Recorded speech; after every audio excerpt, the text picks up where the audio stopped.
Daughter, can you close the door? Yes. Thank you, honey.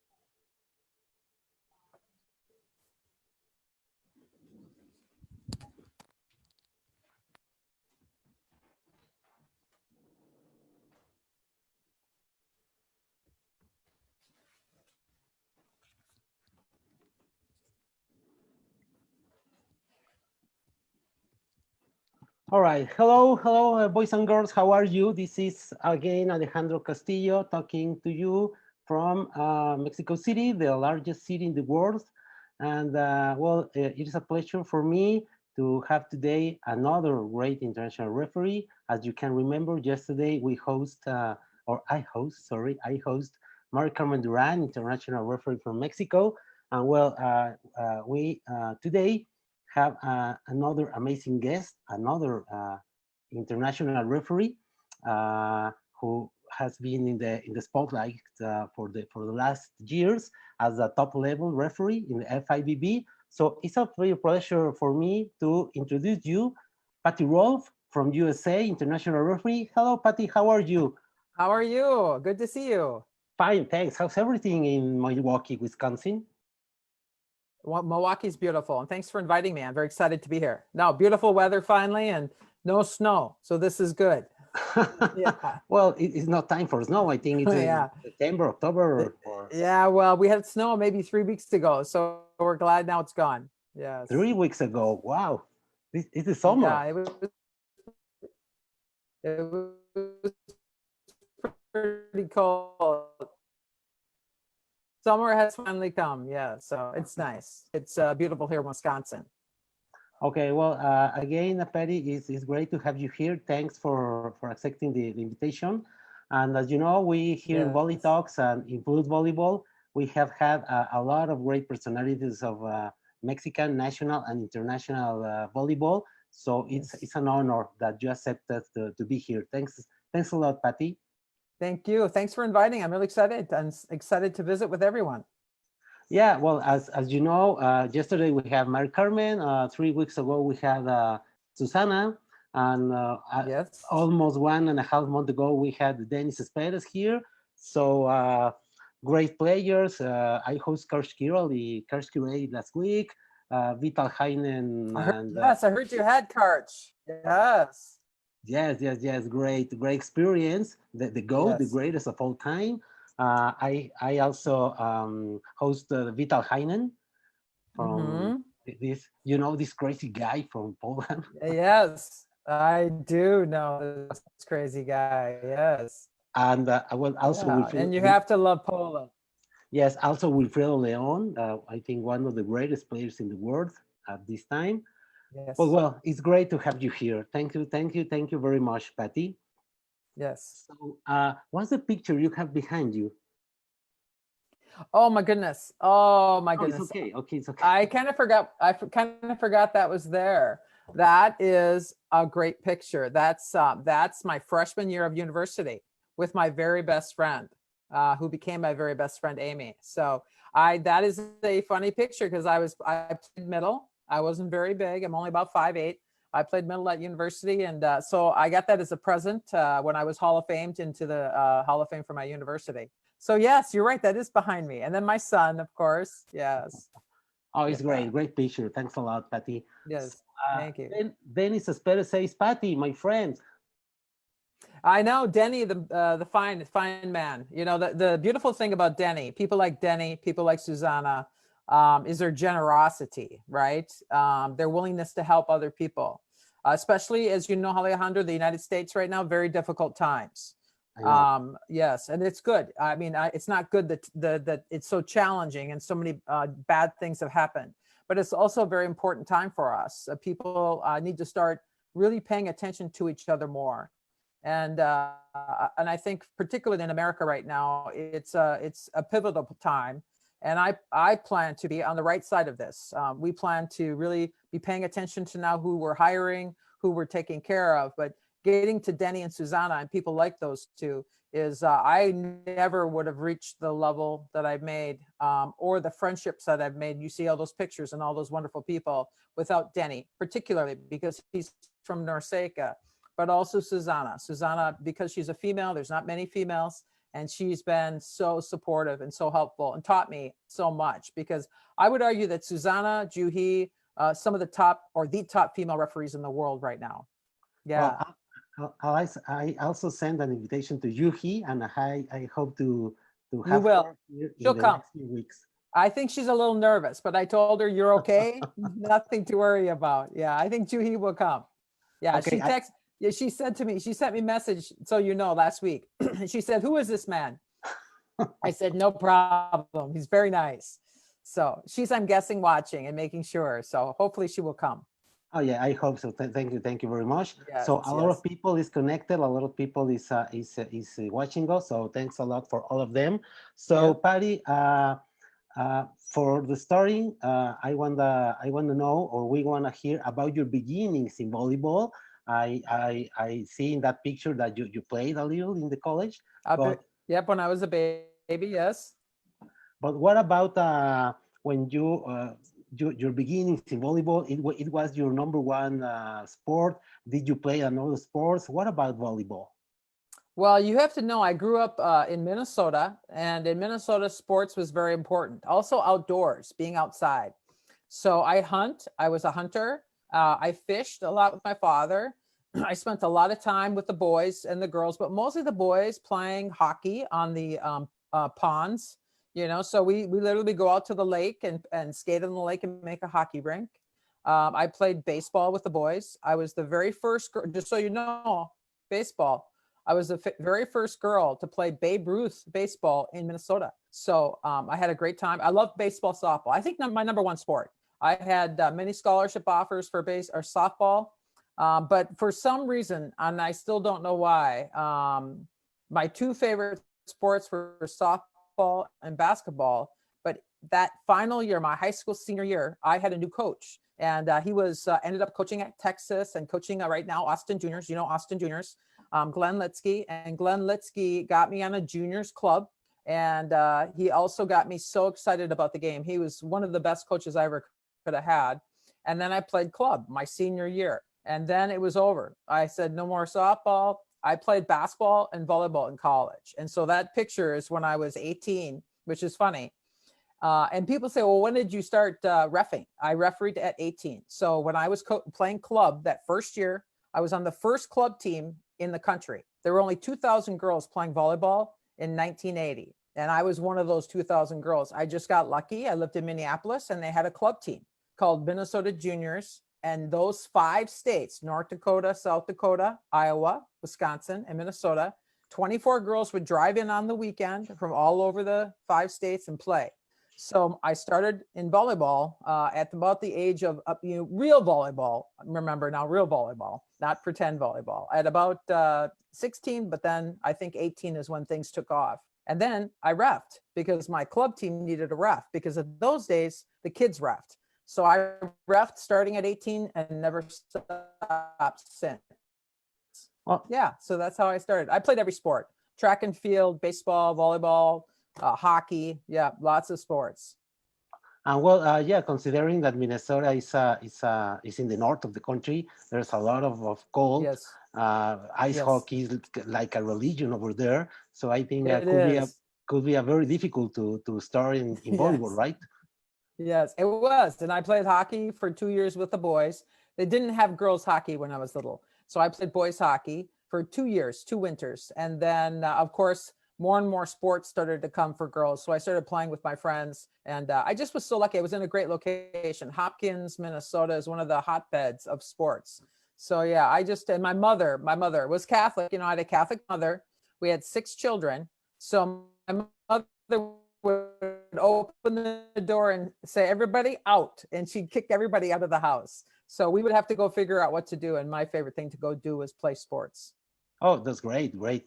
Yes. And did you study in college with a scholarship? In which college did you study? I did. I had a scholarship in basketball. So shockingly, softball was my number one sport. And then basketball was my number two sport. So I got a scholarship in basketball and played at North Dakota State in Fargo, North Dakota. So it even got colder. And I played in Fargo. They had big sports teams, as you know now. They have a national championship football team. And also know about North Dakota. It's a little bit like Lincoln, Nebraska. Nothing to do in North Dakota and Fargo, but go to sports games. So I had a scholarship at the University of Minnesota for softball. And then I had this scholarship at North Dakota State for basketball and volleyball. And so when I went to a game, a basketball game in Fargo, there were around 6,000 people at the women's game, 6,000 people. And at the volleyball game, there was almost 2,000 people. And then at Minnesota, not so many. So then I want to play here. I want to play with a big crowd. So went to North Dakota State, had a great time. It was an unbelievable experience. And then ended up playing volleyball there all 4 years and 2 years of basketball, and was fabulous. Had amazing friendships, amazing relationships. This is a funny story now. I always say to kids, get out and meet people and play. One night I was practicing at the big arena. After volleyball practice, I went and shot basketball hoops to get ready for basketball season that was coming. So I'd practice twice a day, volleyball in the afternoon, and at night, late at night, I'd play basketball. But that night, nobody was at the gym. You know how you go to the university and you just pick up ball, everybody just plays? Well, this one man came up to me, older man, very big man. And I'm not kidding, he was very big. And he goes, hey, you need a partner. I go, yeah, I'd love someone to shoot against. So this man every night would come and shoot against me. He'd actually guard me. And he ended up being Jeff Blatnick. And if you don't know who Jeff Blatnick is, you look him up. Jeff Blatnick is the Greco-Roman Olympic gold medal wrestler. He was actually a coach for wrestling there, and he came and practiced with me all year in basketball. And so I met this Olympic gold medal famous wrestler. And so it's just so funny how many cool people you meet in sports. Yes, I can imagine. So please remind me, in recent years, North Dakota State was in the spotlight. I don't know, it was for Jared Goff or for Carson Wentz? Oh, Carson Wentz. Yeah, Carson Wentz was the quarterback. Yes. And we have, I mean, talk about a religion up there. Sports is a religion, but particularly football. When they went to play the football national championship in Texas, 30,000 people drove from Fargo to Texas to watch the team. 30,000. 30,000, the most they've ever had. And they had a tailgate party. The first year they went to this national championship many years ago, they said, well, we're going to have probably 20,000 people at the tailgate party for this game. And Texas went, no way, never had so many people. So it said, okay, be ready. So they had 10,000 people show up for the tailgate party, a huge number of people. Yeah, North Dakotans are really unique. They're special people.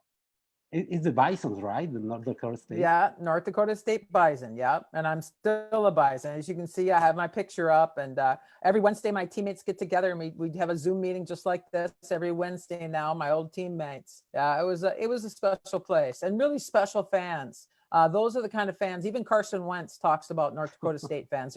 They're special fans. Yeah. Oh, that's great, Patty. So you studied there. And what happened when you finished college?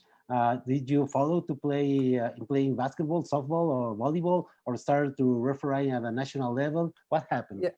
Well, I always say my favorite thing, if I could, is to play. My preferred competition. So I played professionally just for a couple of years, but there really wasn't very much money in it. And I would go to the U.S. Opens and play in the different divisions, right?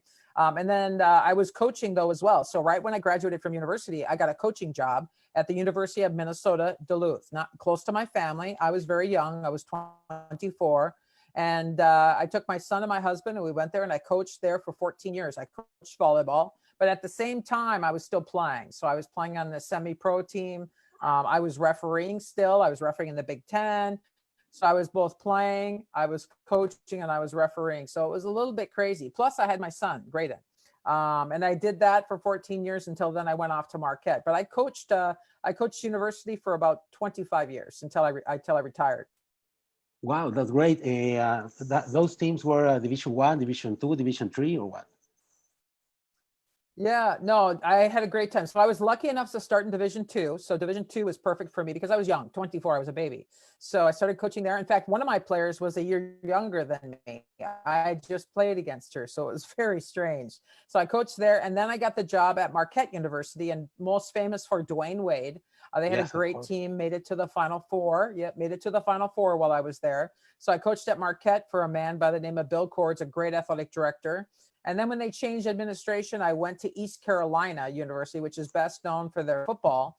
And the football was amazing. A guy by the name of Terry Holland, who is coached the Virginia men's basketball team, who won the national championship. He was my athletic director there for 4 years. That was Division 1. Great football. They're best known for the Pirates, East Carolina Pirates. But I loved North Carolina. I lived there for 4 years and loved it. And then I retired and went full-time refereeing. Yeah, I was great. I had a great career. Loved it. Coached a bit of juniors. All that time I was still coaching juniors. I coached at Milwaukee Sting. I coached at Wisconsin Select. I had my own club twice, Superior Coast Juniors. In Duluth, they didn't have juniors. So I knew I had to start a club. So I coached Superior Coast Juniors. I had a couple other coaches help me, and then we were able to build players in the city to be on Duluth. And then when I was in North Dakota, we started the first ever North Dakota club team called Red River Valley Juniors. And so we started this incredible club, had a great time. Some of the best players went to play Division 1. We had a couple of girls called the Hesh twins. They actually went to play at Nebraska. One was a basketball player and one was a volleyball player. So I loved coaching. I do miss coaching quite a bit. As you mentioned before we got on, I coached the boys club team a little while ago.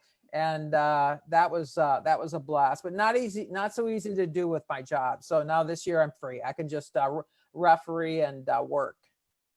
Okay, Patty. So tell us something about the biggest challenges of varsity volleyball, because it's not one of the biggest sports, or what it's bigger football or maybe Yes. baseball or maybe basketball. So what happened with varsity or college volleyball, especially in a region outside California? Because in Southern California is big, but Yes. maybe it's not so big in Yes. Minnesota or in North Dakota or places like. No, interesting that you said that, because I would argue that not argue, but I would visit that when I was first coming up, no question. That's why even Minnesota, Minnesota had almost all California players on it. And when I went there, I didn't know any of the girls. The crowds weren't very big because, if you're in a crowd, that Minnesota crowd wants to see Minnesota players. It's just the way it is. You have to get some local players on your team, at like least some. like the And Tory Dixon, right? yeah, absolutely. And that's why Minnesota really works hard to get local players. I mean, there's no question you want a diverse group, kids from everywhere, but you still have to have some local kids. And back then, a little bit more challenging because, like I said, in 1980, that was when club just started. I mean, that's not so long ago. And that's the beginning of my career. But slowly over time, then clubs started to build. You have incredible clubs now all across the country. Northern Lights Juniors, a huge club out of Minnesota, M1 Juniors in Milwaukee Sting, tons of great players out of Milwaukee Sting, Wisconsin Juniors. And I think things have changed. I believe now that the best players are from all over the country. I mean, you can't find a place that doesn't have great players, not like it was in the old days. So California is very popular, but now I would say Nebraska has incredible players. So Jordan they're coming Larson, for from example, from it. Nebraska, or Exactly. Matt Anderson from Buffalo, New York. It's a great. Absolutely. I remember a girl in particular, and she's just a beautiful person, Patricia Arrington. Patricia Arrington, we went to see a tryout. When I first started, I coached in the very beginning of what we call high performance, but then it was called kind of our youth national team. And there was only 2 teams. There wasn't the number of teams we have now. And I remember we went to a tryout, and like Mike Hebert was there. I was there to run the tryout, but then they had these kind of elite coaches come in. And there was a girl there that we only had 2 hours, and there were about 200 kids that showed up to try out, and we only had 2 courts, which is almost impossible. But this one girl, incredibly strong. I mean, she was just, strong. She would break you and me in half. And she went to do a jump touch, and she touched about 10, 10, 6, 10, 7, just out of the gym. And we said, okay, that's it. No need to play volleyball. We know you're good. And she actually ended up playing at Oklahoma. Incredible. Went and played in the pro league in Puerto Rico. and coached and just a beautiful person. I think that's what we're seeing now. Now these great athletes are everywhere, but they got to have some place to practice and play. And now I think our country really provides places for these kids to play. But I'm going to say this. What we've learned now, though, and I think with all this discussion we're having about diversity, in Milwaukee, for example, if we think of Milwaukee in the city of Milwaukee, do we have a good club in the city of Milwaukee that serves the Milwaukee public schools, the inner city kids, the kids from low income? We don't. And so that's a commitment that I think we all have to make, is that we have to recruit players and build teams like the Starlings program. The Starlings program, if you don't know, they work with inner city kids who don't have the money to pay these huge club fees. And I think if you want to talk about diversity, we've got to find a way to support these kind of clubs so that kids can become players in these big cities that don't have the money because it is so expensive, and become referees, because we don't have referees from the inner cities, from the poor neighborhoods, because how do you ref if you haven't played? So I think with all that's going on, I think it wakes us all up to say, okay, come on now, we've got to get in there and start really helping these inner city kids with these clubs. And players can come from there all over the country. Referees can come from there. Coaches can come from there. So, I mean, I'm personally going to double my efforts now to make sure that we provide places and scholarships for people to come and learn how to be a referee in volleyball and have this fun. Because it's, reffing, I sent you pictures, right? There are very few pictures of me reffing, and mostly pictures with me with my friends. I mean, it is so much fun. You meet so many amazing players and people, and I don't ref for the sole purpose of the ref. I ref to be with all these amazing, kind, hardworking people, and that's why I'm there. Okay, great effort, Betty. So now your time is dedicated to this kind of projects? Yes, my time, especially as head of officials now. So I'm director of officials now for the United States. I just got hired a couple years ago, 2 years ago, May. And that's my job now, is to, I describe my job now. People say, well, you I don't know, run the refs. I go, no. My job now is, I'm like a coach of a team.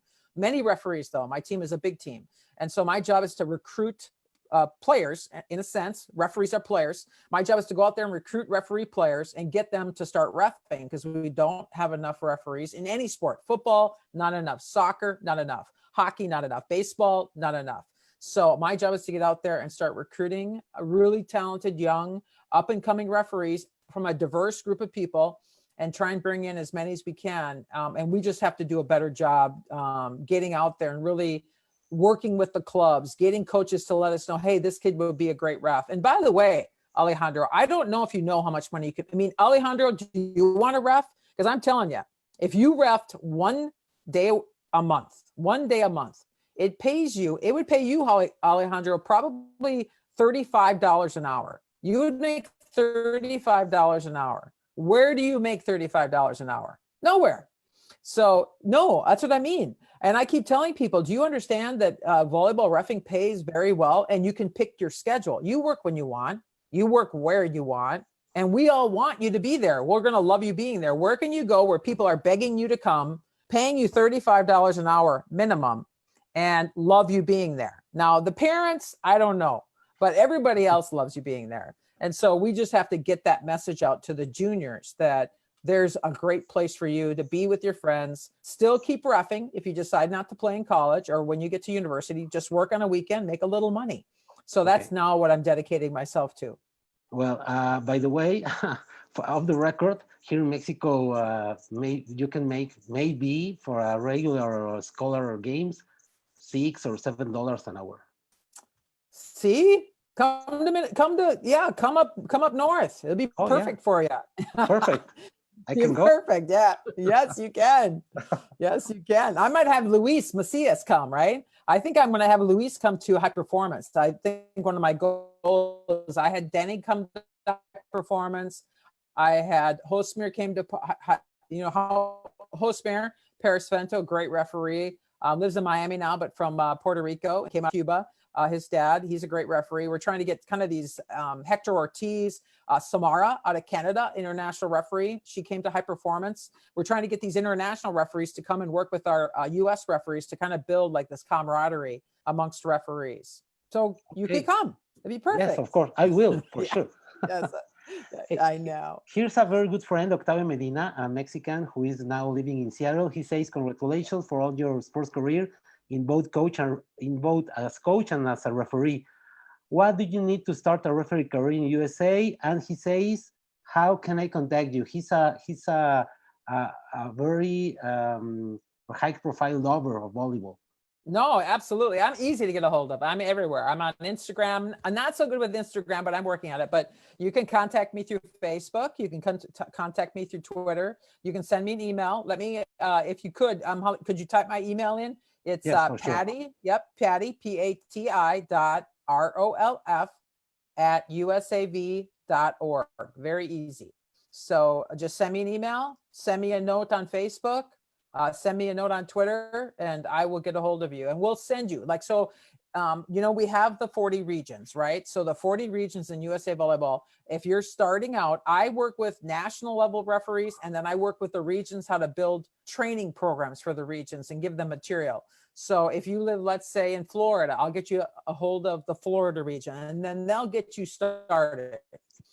We just had a meeting last week with all the officials chairs from every region to build this diverse upcoming and to bring and recruit. We know it's a problem. So we all are committed now to really working on recruiting of referees, every age, the young ones, as well as the people that are seniors. I mean, if you retire, volleyball is a great thing to get into. So just send me a note and I will hook you up with the right region and we'll get you started, because we need people. And I would say this, we don't need you to be like, you have to be a great ref. You just have to be a good ref. If you're a good ref, we need you. Even if you're a bad ref, we can help you to become a good ref, and we need you. So Okay. people should not be afraid. Just come.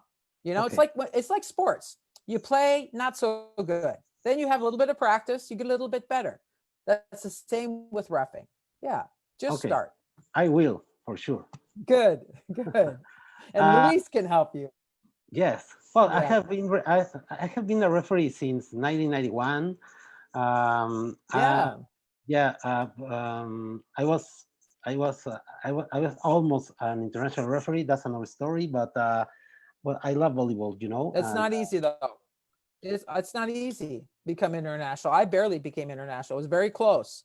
I got very lucky. So it's not so don't feel bad. It's not very easy. No, okay. So Mari Carmen Duran says, hello, Pati. Mary, she's the best. Yes. I like. She was here yesterday, and Yes, I know. Yes. Yeah, Mary Cameron is so kind, and she's funny. Mary Cameron is very funny and very kind. Go ahead. She had a question. She says, how are you developing your Spanish? Oh my gosh. Is getting Mary there Cam, Spanish, says Mari Carmen. Poco. Muy Poquito. poco. Muy poquito. Muy poquito. Yes. Yep. In fact, it's so funny right now. So now I'm learning sign language from my granddaughter, right? So like this is fish. This is more, all these different, they're more like this. But Spanish, I'm working now, because tell Mary Cameron that I'm hoping to be on I've applied to be on the NORCECA commission. We'll see. I don't know. But I definitely must practice my Spanish. So tell Mary Cameron I am the same. Not so good, but still a few words. Okay, we can practice a lot if you can. If you can, we can do the interview in Spanish, no problem. Oh my gosh. I know. I listened to NORCECA had a program, right? And with Guy Bradbury, and Paris Fenter was speaking Spanish, and I was laughing. I was like, dang it, I can't understand. Too fast. Okay, so you are improving, okay? I'm improving. That's right. Remember we said we must just start. Just to start. Okay, yeah. Well, Mari Carmen is laughing a lot. She should be laughing because she knows.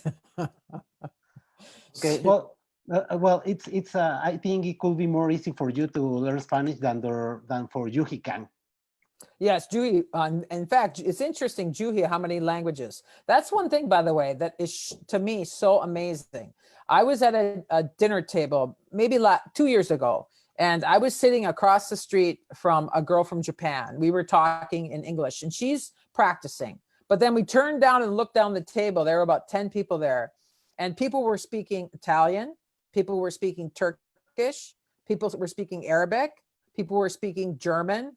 It was amazing, all these languages. And I know, one person that's amazing to me is the guy out of Yuri. Remember Yuri? Not Yuri Yuri from Puerto Ramirez. Rico. Yuri Uri Ramirez Mockery. Yeah, Yuri Ramirez is wonderful. from Uri Dominican Republic. Mockery. Yeah, Uri Mockery, right? He speaks, and he's a doctor, amazing man. I met him when he was very young. We went to the same course together in Tunisia. But Uri Mockery is a incredible, brilliant man, and he knows 7 languages. So I always ask him for help if I can't understand what's going on. Yeah, yeah, not so good. Americans, not so good, especially my age. When I was young, no languages. We just didn't have to take them, which is too bad. But yes, I will keep practicing. Okay, thanks a lot, Mary Carmen. Please keep here. So, Patty, please tell us, how do you start refereeing at a high level or national level? Before that, please tell us something about the process or about the structure, the organization of the referees in the USA. We have, I would argue, 3 big structures. We have USA Volleyball, which is basically the club volleyball. So it's all the clubs, and then also the national team. So it's the FIVB and NORCECA. Then we have high school volleyball. That's different. It's called the National Federation of High Schools. So each state, like Wisconsin State High School, they have their own referee system. So you have to apply to that group and train with that group and take an exam with that group. And then you have the NCAA, and their training arm is PAVO. So PAVO, Professional Association of Volleyball Officials, they help train us and get us certified. And then we go referee in the NCAA. So we have 3 big arms. And then one time I worked all 3 when I was a professional referee, nothing else. Now I work for both. I referee both USA, NORCECA, FIVB, and then also NCAA or PAVO. So it is interesting because in many countries, it's just, Canada volleyball and the Canada volleyball, they do all the training for volleyball, for university, for everything. Men's volleyball in our country also uses USA rules. So men's volleyball is unique a little bit different than the women's game. But the key, I think, always is to start when you're young. And sometimes the best way to start when you're young is in club. So we always encourage people, from my perspective, to start young, starting 16, 17, 18-year-old, coaching in club and reffing in club or playing in club. And then when you move over and move up, you start maybe doing a little line judging at the university or doing some recreational ball for adults, and then do more and more. And for me, you asked like what brought you into officiating? Well, I did club, I refereed for my team. And then when I got to university, I played, but still on the Saturday and Sunday, I'd referee in the off season in the recreational leagues. I would ask the line judge. I remember line judging in the Big Ten at Minnesota. And then people saw me go, oh, she's pretty good. So they brought me in to become a referee in NCAA. And so I'd referee in these colleges. And the Big Ten was one of them. I got lucky enough to work in for Pete Dunn and now Marsha Alterman.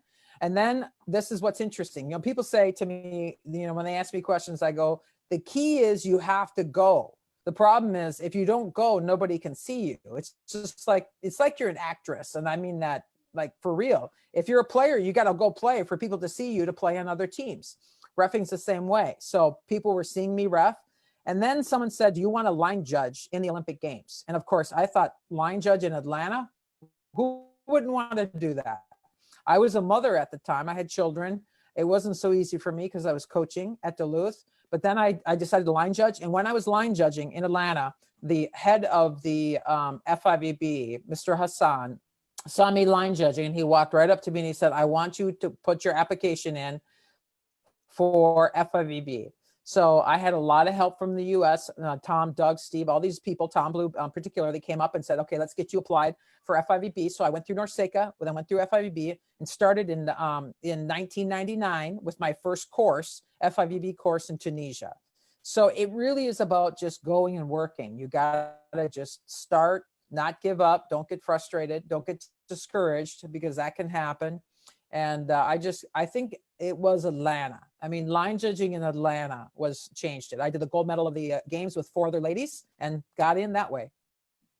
Yeah, I read that you were acting as a line judge, lineman judge, sorry, in Oh, that's Atlanta what. in the gold medal Yes. game, right? Yes, I was gone for 3 weeks. It was the most fun I had. In fact, someone said to me, wasn't it long? Wasn't it hard to be away from your children? It was.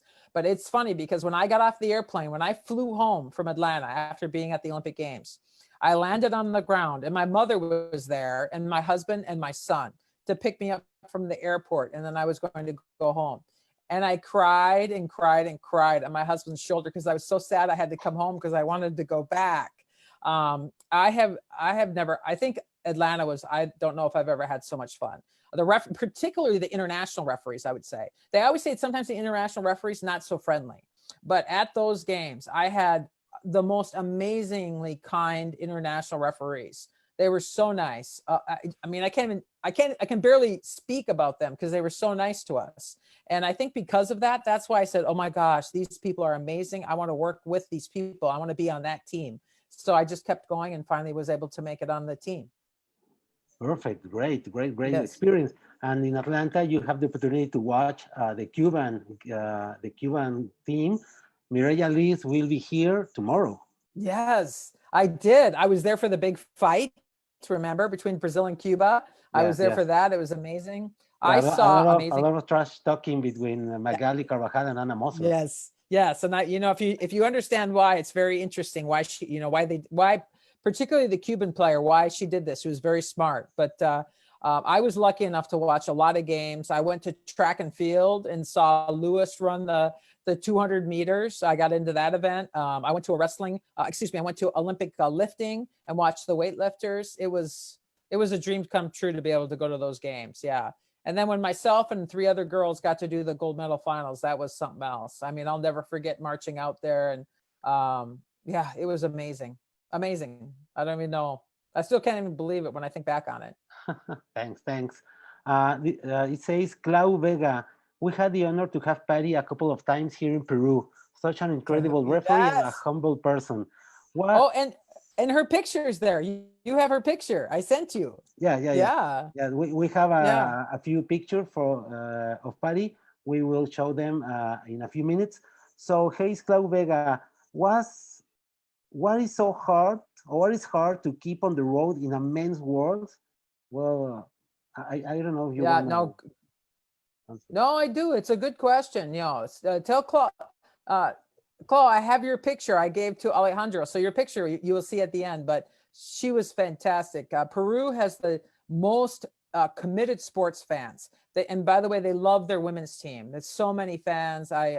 Peru is one of my favorite places to go. Guatemala, amazing people, but she was always at the games.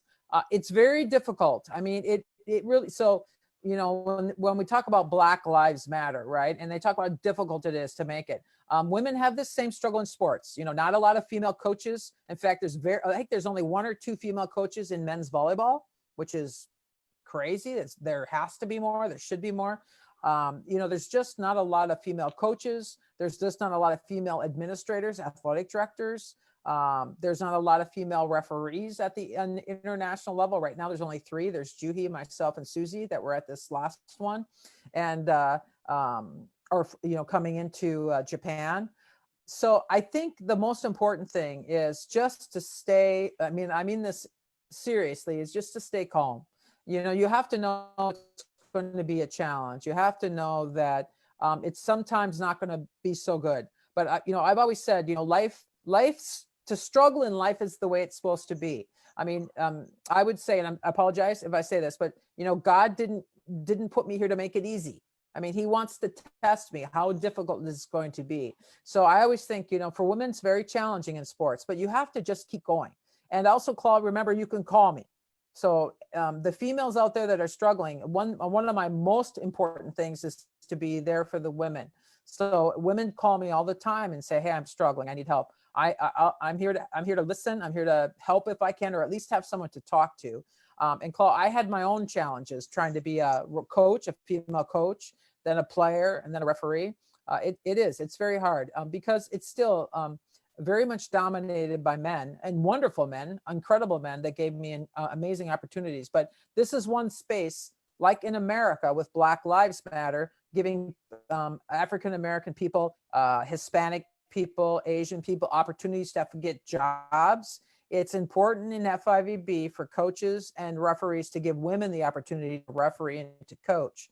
Because as you know, very few female coaches in FIVB, none in the men. I think only one time I saw a female coach coaching a men's team, and I feel like it was Peru, to be honest with you. I think it was Peru had a men's female coach coaching the men.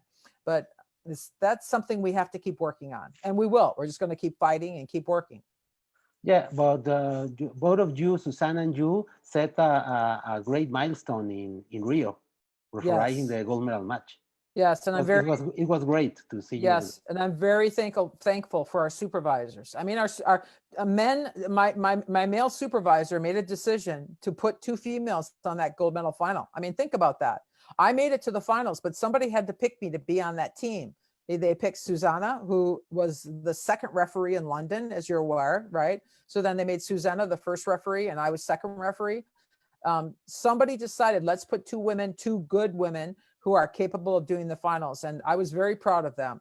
And for me personally, it was a dream come true to work with Susanna. She's brilliant. She's kind. She makes me always better, and she's tough. I would love listening to her in the headsets. You know, we talk about things. Susanna is just an incredible teacher. And that was a great game, amazing game. Well, I hope Susana is watching us. I don't think so, because in Spain it's 2 a.m. So it's early. Yeah, it's the morning. Very difficult. But yes. Saludos a Susana hasta yeah, España. Susana. Yeah, we should all do a click of our glass to Susana. She's, I think I always say she's the best female referee in the world. You know, she is the number 1. Juhi is number 2. I'm hoping that, you know, I'm in there, but you know, the way those 2 women work, they're amazing to watch. You know, one thing about Juhi that's interesting is Juhi is so smooth. I mean, she has incredible presence. She's very tall. She was a great player. She was on the national team as a player. And one thing about Juhi, she's just, I mean, she's like the ice queen. She's just, you know, solid. She's composed. She's like, I always say she's just like a ship. She's moving straight through the water. And I love Juhi. She actually, my daughter lived in Korea for 2 years, just got home in March. And she lived right next to Juhi. And many times Juhi, this is something about people. Juhi many times would take my daughter, Madison, shopping for clothes, out for, you know, to kind of get her outside and be with like family. So Juhi was my daughter's second mother when she was over in Korea. She's a very, very kind person.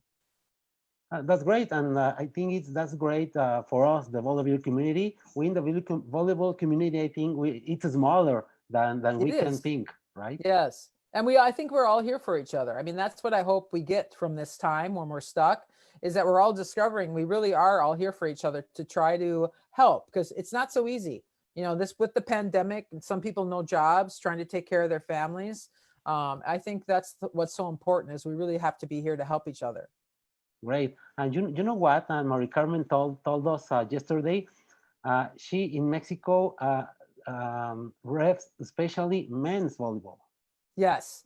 Well, and it's very big, right? I mean, in the US too, very, very big. And I think it's wonderful to see somebody like Mary Cameron referee the men, because also not very easy. In FIVB now, women do not referee the men. And I'm really working hard, and I'm hoping in the future that women will now start to referee the men again. Back many years, maybe, you know, 5, 6, 7, 8 years ago, the women were refereeing the men's World League. But then when VNL started, women stopped refereeing the men's VNL. No more women working men's VNL. And to be honest with you, it's so important to referee all the different places. It's important to referee in NORCECA. It's more important to referee the women in FIVB and the men in FIVB, because that's how you become the best, when you work with these different groups, because the men are very challenging, and I become a better referee. That's why when I refereed in the NCAA men's, that was amazing to me. I mean, it was amazing to referee. Last year you were in the Final Four. Yeah. Well, when they called me, when I got the phone call, right? It was when I was here home, and they called me and they said, Patty, you're going to the Final Four. And I go, I went, great. What's my job? And they said, you're going. I said, well, what do you want me to do? You want me to supervise referees? They go, no, you're reffing. I was like, what? I was so excited. Yeah, I had, and like Jesse Martinez, who's out of California, unbelievable person. Bill, a guy, Wolf out of the East Coast, amazing. The three of us, we had so much fun. Oh my God, the men were so much fun. I think that final game was to referee that final game. Well, first of all, that game, I had no idea a woman had not refereed the finals. I didn't know. Someone said, Patty, you're the first, I think when it was over, you're the first woman to referee a final. I went, no. I know Verna, if you remember Verna with the bow. Verna's incredible referee. She's retired. But I said, Verna refereed the men's final. They go, no, not his first referee.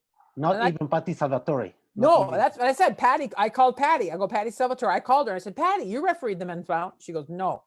And I said, well, Sue Lemaire, no. And I called like these women, Patsy Malta out of California, no.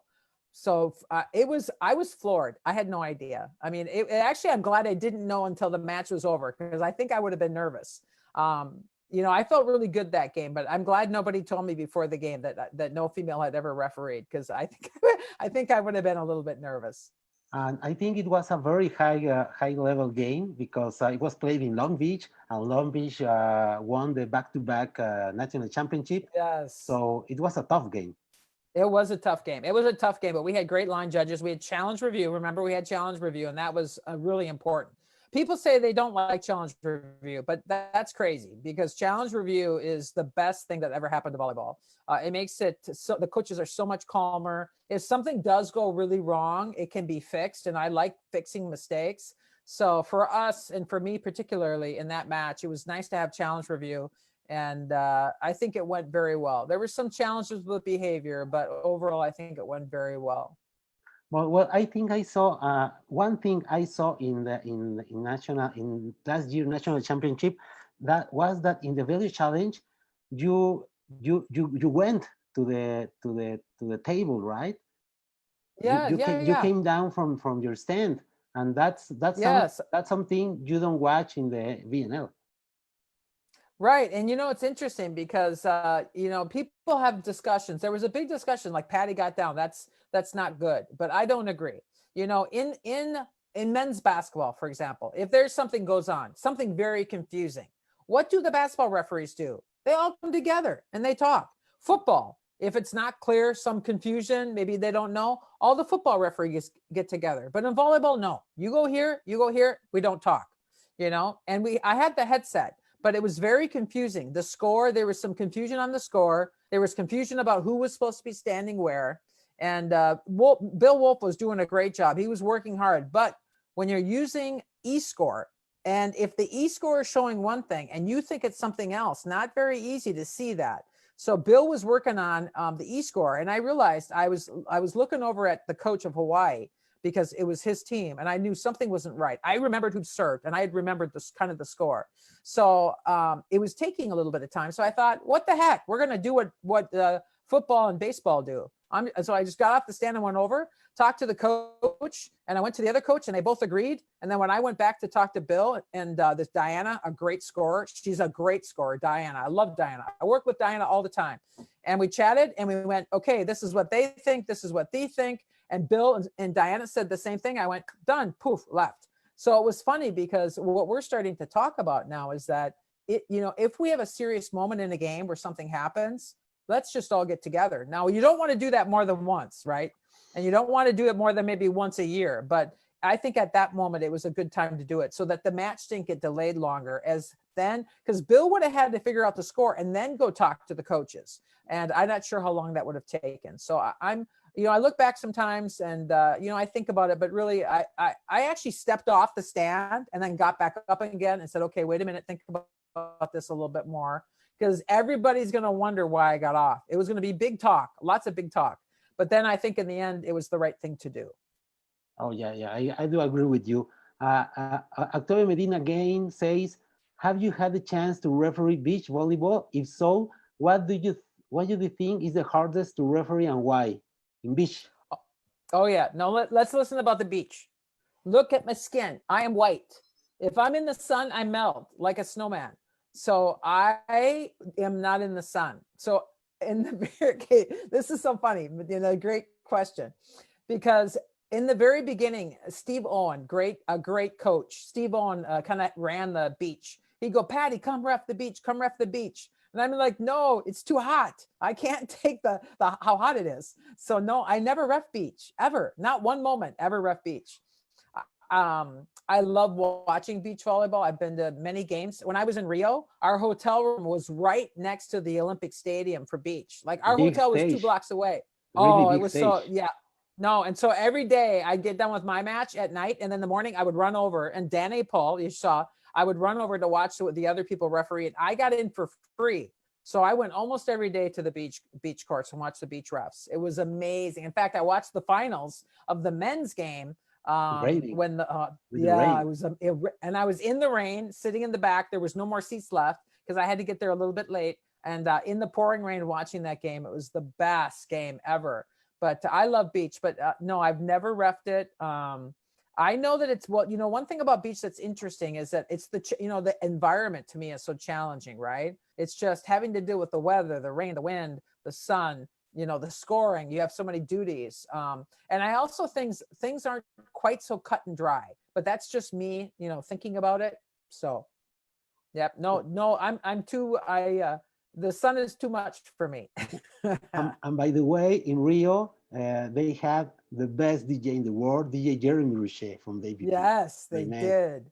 Oh, great music. Really, really good music. Yes, Yeah. right. Mari Carmen says, welcome to the club. Not liking the beach. Yeah. Yeah. And plus very hard to do both. I work like my in 2014, when I started really rising, I went to Italy for a world championship. But in 2014, I worked 500 matches that year. And I was 500. gone 500. 500. And I almost died trying to do 500. And I was so tired. And I was gone probably out of 365 days, I was gone from home maybe 250. So if I did beach too, I would not be married. I would have no marriage. My husband would go bye-bye. Yes, of And I would course. never see my, yes, of course. And I would never see my children. So I decided not so smart to try and do it. And sometimes you have to be smart. You cannot do all things, right? And sometimes if you want to be the very best, you have to decide, okay, how to be the very best, you have to focus. And for me, especially at my age, it's one thing when I was a child and I played basketball and volleyball and hockey, all these sports. But really, when I got to be the best volleyball player, I was playing volleyball and basketball. But by the time my junior year, my third year in college, I played just volleyball because I knew only one sport. I must have put all my time into this.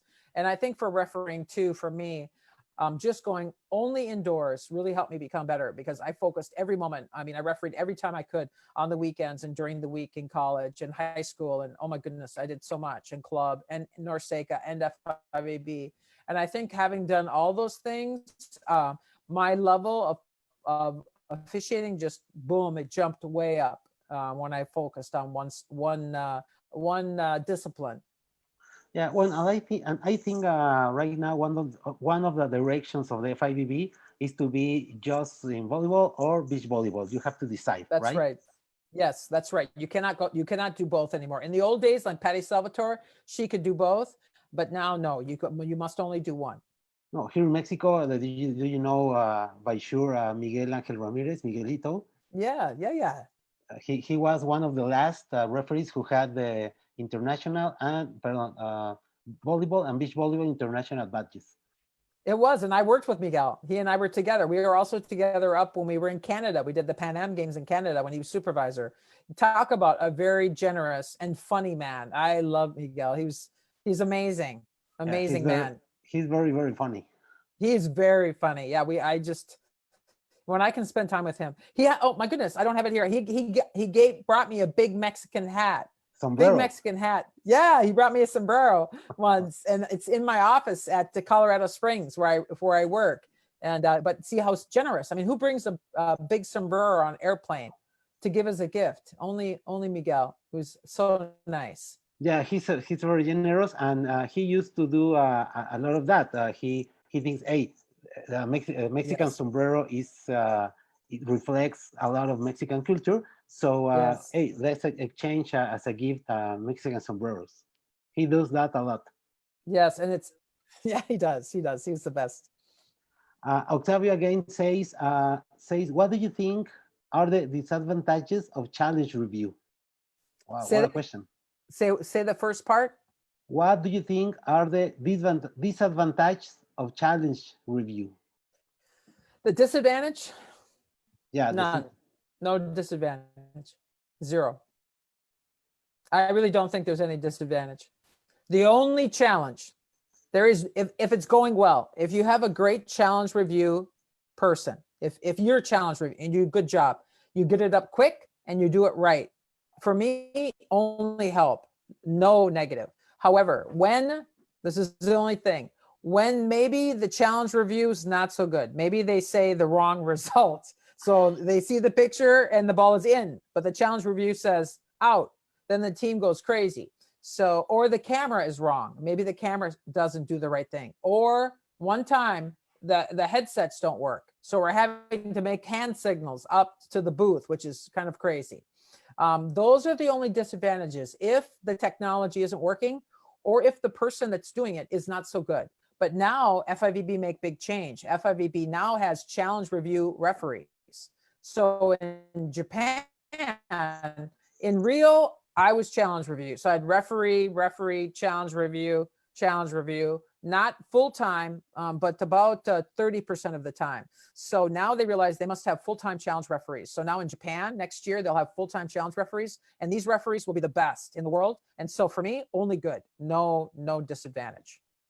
Perfect, great. And in which time do you think we here in Norseca will have the video challenge working? It not depends on you or I'm sure, but at what time do you Well, think we can have the video challenge system working here in Norseca? Patty, I think we lost you. Are you there? Am I back now? Yep, Yeah, I'm here. yeah. You're Yep, here. back. Sorry about that. No, the women's NCAA now in the US has challenge review. The men NCAA now has challenge review. FIVB has challenge review. I think though, very expensive, right? So the biggest challenge now, not so many jobs. So I think it's going to be very expensive to bring in challenge review. But in the Norseca, do you remember this last fall, we had the Norseca qualifier in Dominican Republic? Yes. I was the challenge review referee there. I only did challenge review, no reffing. And we had it there. It was fantastic. So I think for the big events in Norseca, we will have it. But I think we have to keep hoping that we come out of this pandemic and we can get back on our feet and then have enough money now. But Norseca did it in the qualifier and it was very, very good. I loved doing it. It was fun.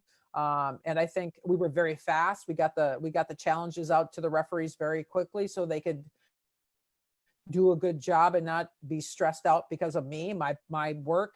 But hopefully Norseca slowly add challenge more and more. Great. Do you know if in the last year World Olympic qualification tournament in Louisiana, they had video challenge or not?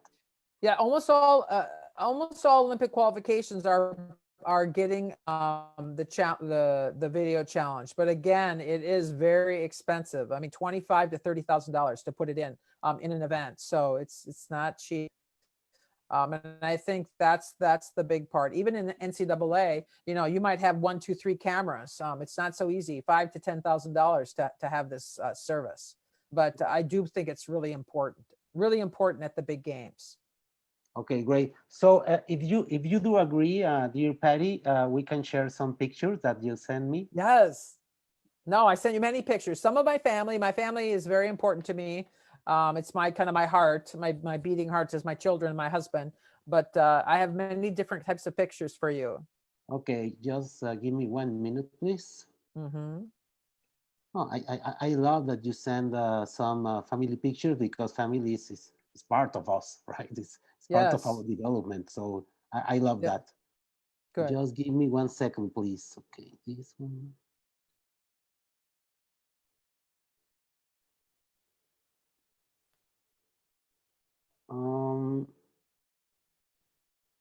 Okay, here we go.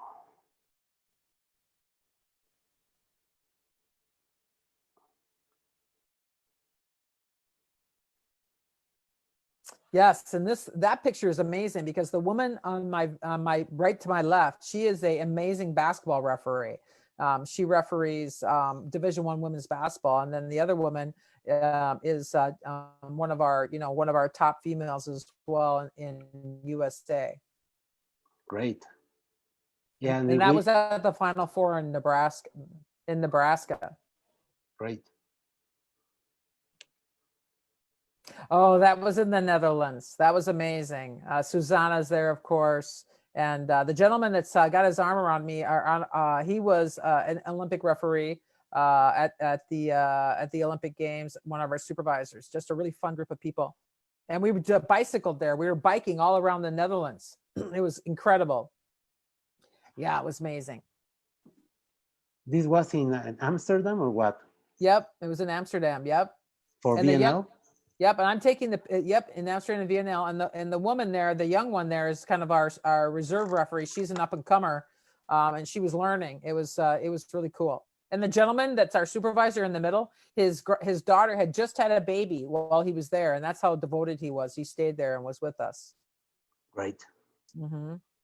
Oh, those are my darlings. My daughter, the older one, and then my two nieces. Yes, this is with my family. Very few moments. And so this is Christmas time.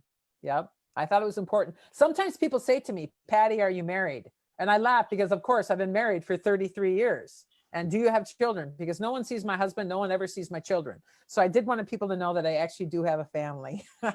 Great. Thanks a lot, Patty. Yeah. Oh, this is in China. So these are little kids that are the ball kids, right? I get really close to the workers. I mean, the referees are amazing, but I love to meet the ball kids and the line judges and all the people working. So these are the little ball shagers and workers. And these are also the kids that, when the teams are playing and the little children line up in front of them, remember? These are those kids. And so Hernan from Argentina, you see him in the back, and myself, I talked him into taking a picture with all the babies. Yeah, this was fun. Aren't they cute? This was in China for what, VNL or World Championship? Yep, VNL. Mm-hmm. Great. Could be Japan, though. I'm actually thinking maybe it's Japan. I did it at both countries. I think this one's Japan, actually. Yeah, this is Japan. Yep, this is in Japan. Yeah, I actually know a little bit of Japanese words, how they look, and this is Japan. Patty, which country have the biggest crowd for volleyball, China or Japan? Oh my gosh, they're both the same. China and Japan are the same. I would say that Japan, because it's a smaller country, and if they really advertise well, they sell out many games. So if it's not even Japan playing, they get many people to come. China, if China's playing, everybody comes. Both countries are very similar that way. They are so devoted to their women's team. Yeah. Great. These are the girls. So these are I have fans, by the way. So just like players have fans, I have my own fans. And so they come out of the crowd and they give me presents, and I bring many, many presents when I come, kind of like Miguel with the hat. So these are some of my fans that I always see when I go to the games. Oh, great. Where was he? I don't know where this one was. I was trying to get a cue when I saw this, when I sent it to you. But this is in Europe. I feel like it's in Italy, but I'm not 100% sure.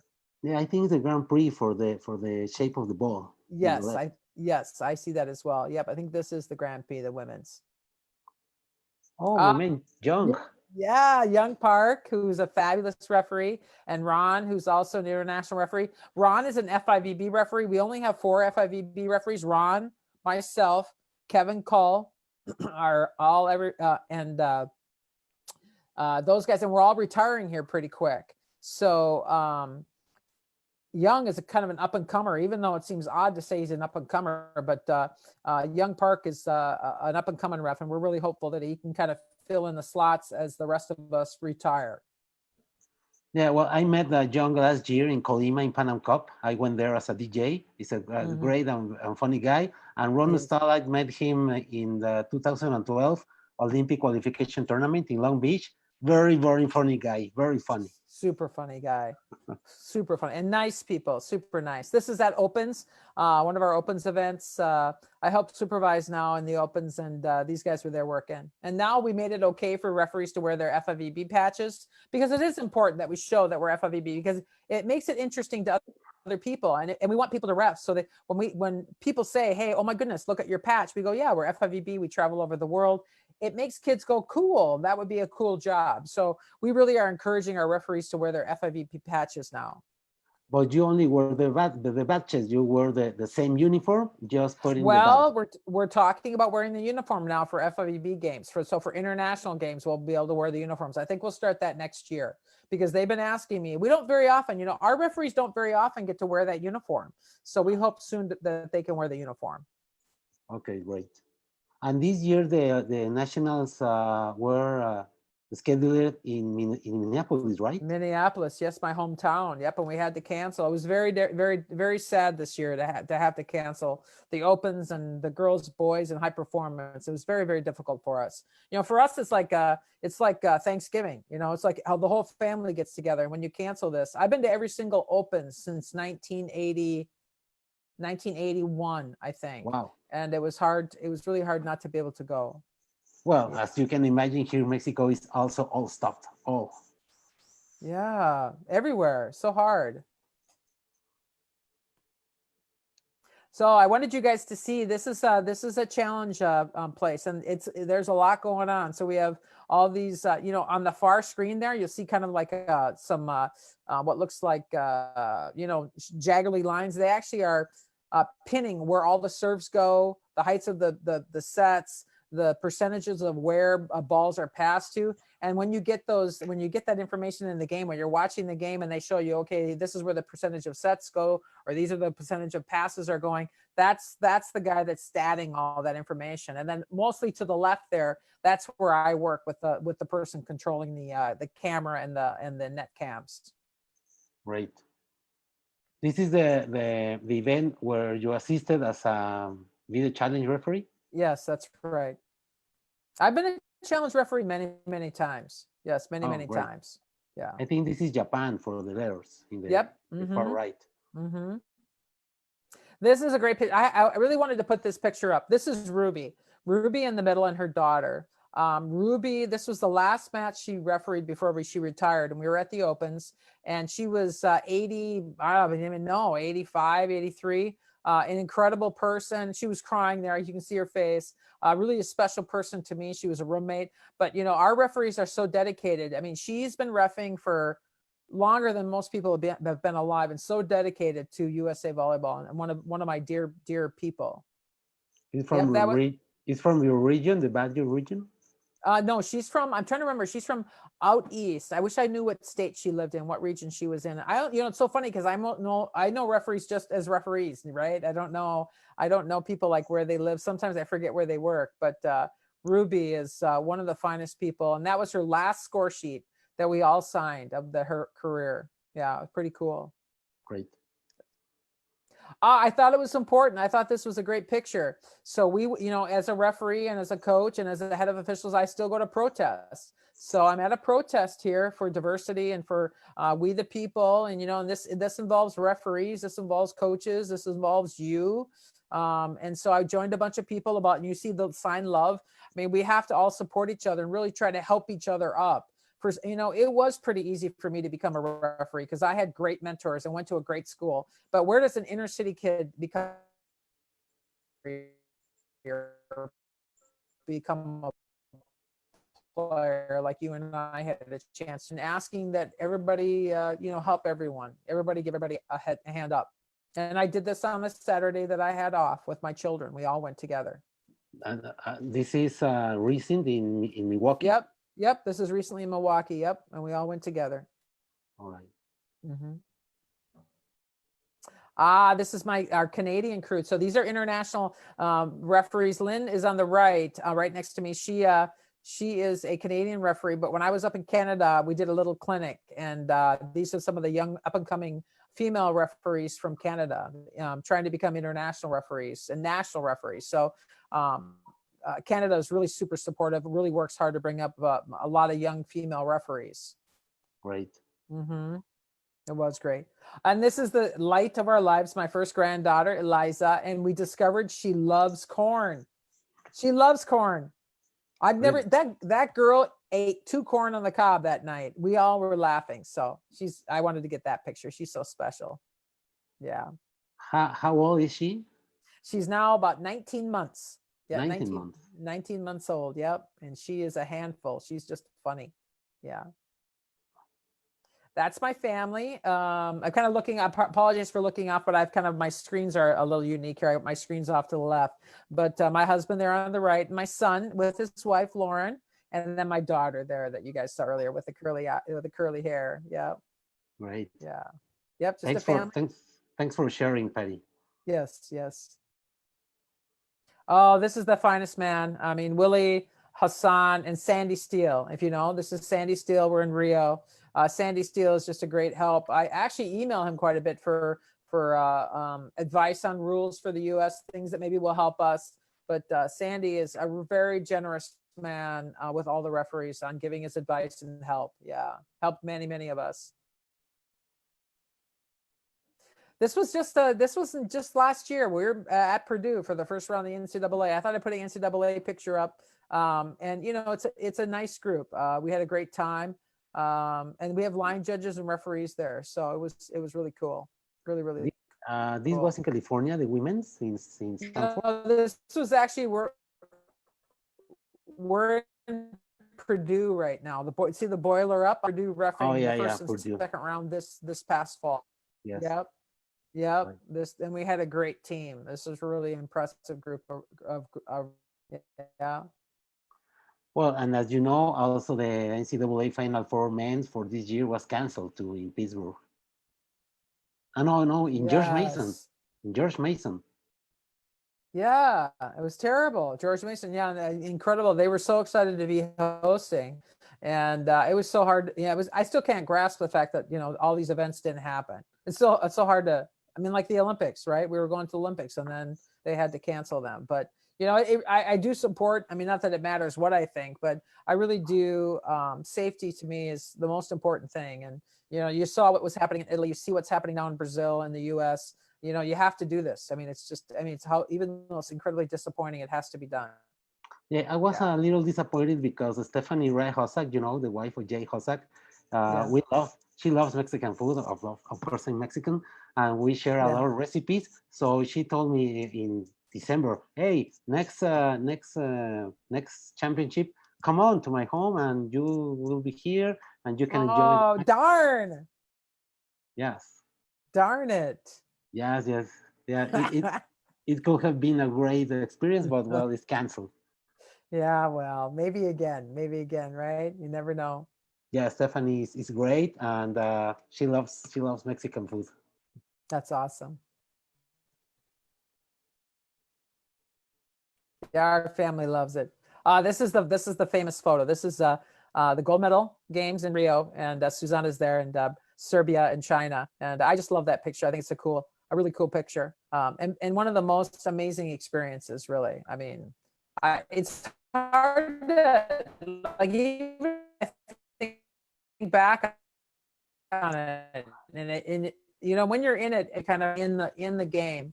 And I didn't really like, even the camera guy standing there right in front of me. I don't even remember him standing there. That's why these photos. This is more of a close up, but you don't remember all these little weird things that were all the photographers.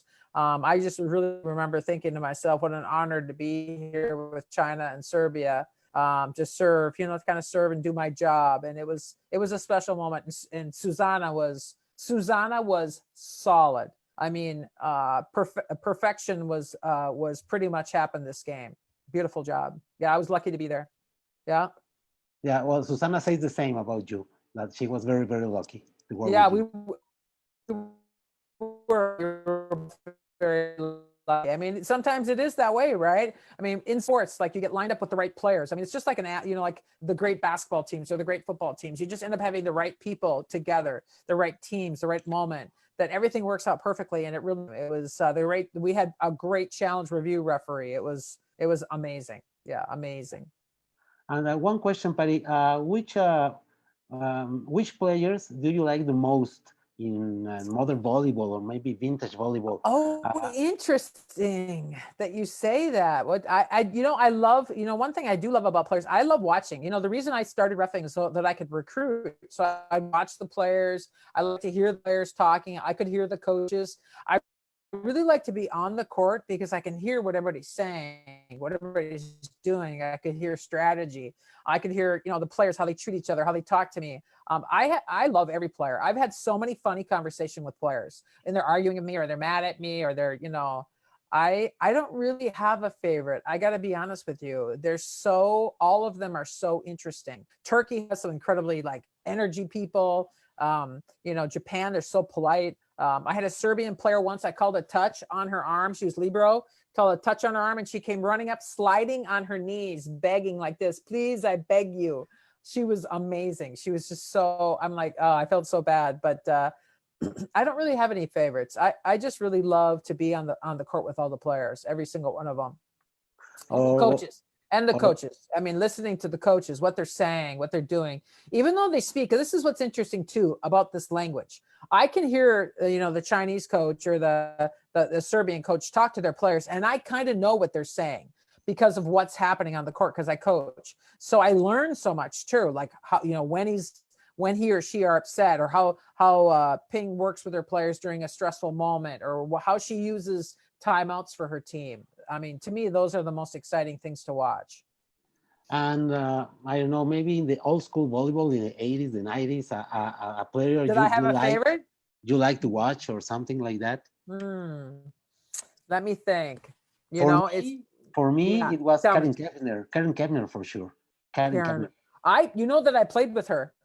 Oh, really? Yes, I did. I played with her on that semi-pro team. We played 1 year together. By the way, she was tough. She was really tough. Actually, Karen Kemner was the one I watched. There was another girl that was similar to Karen. She played at Illinois.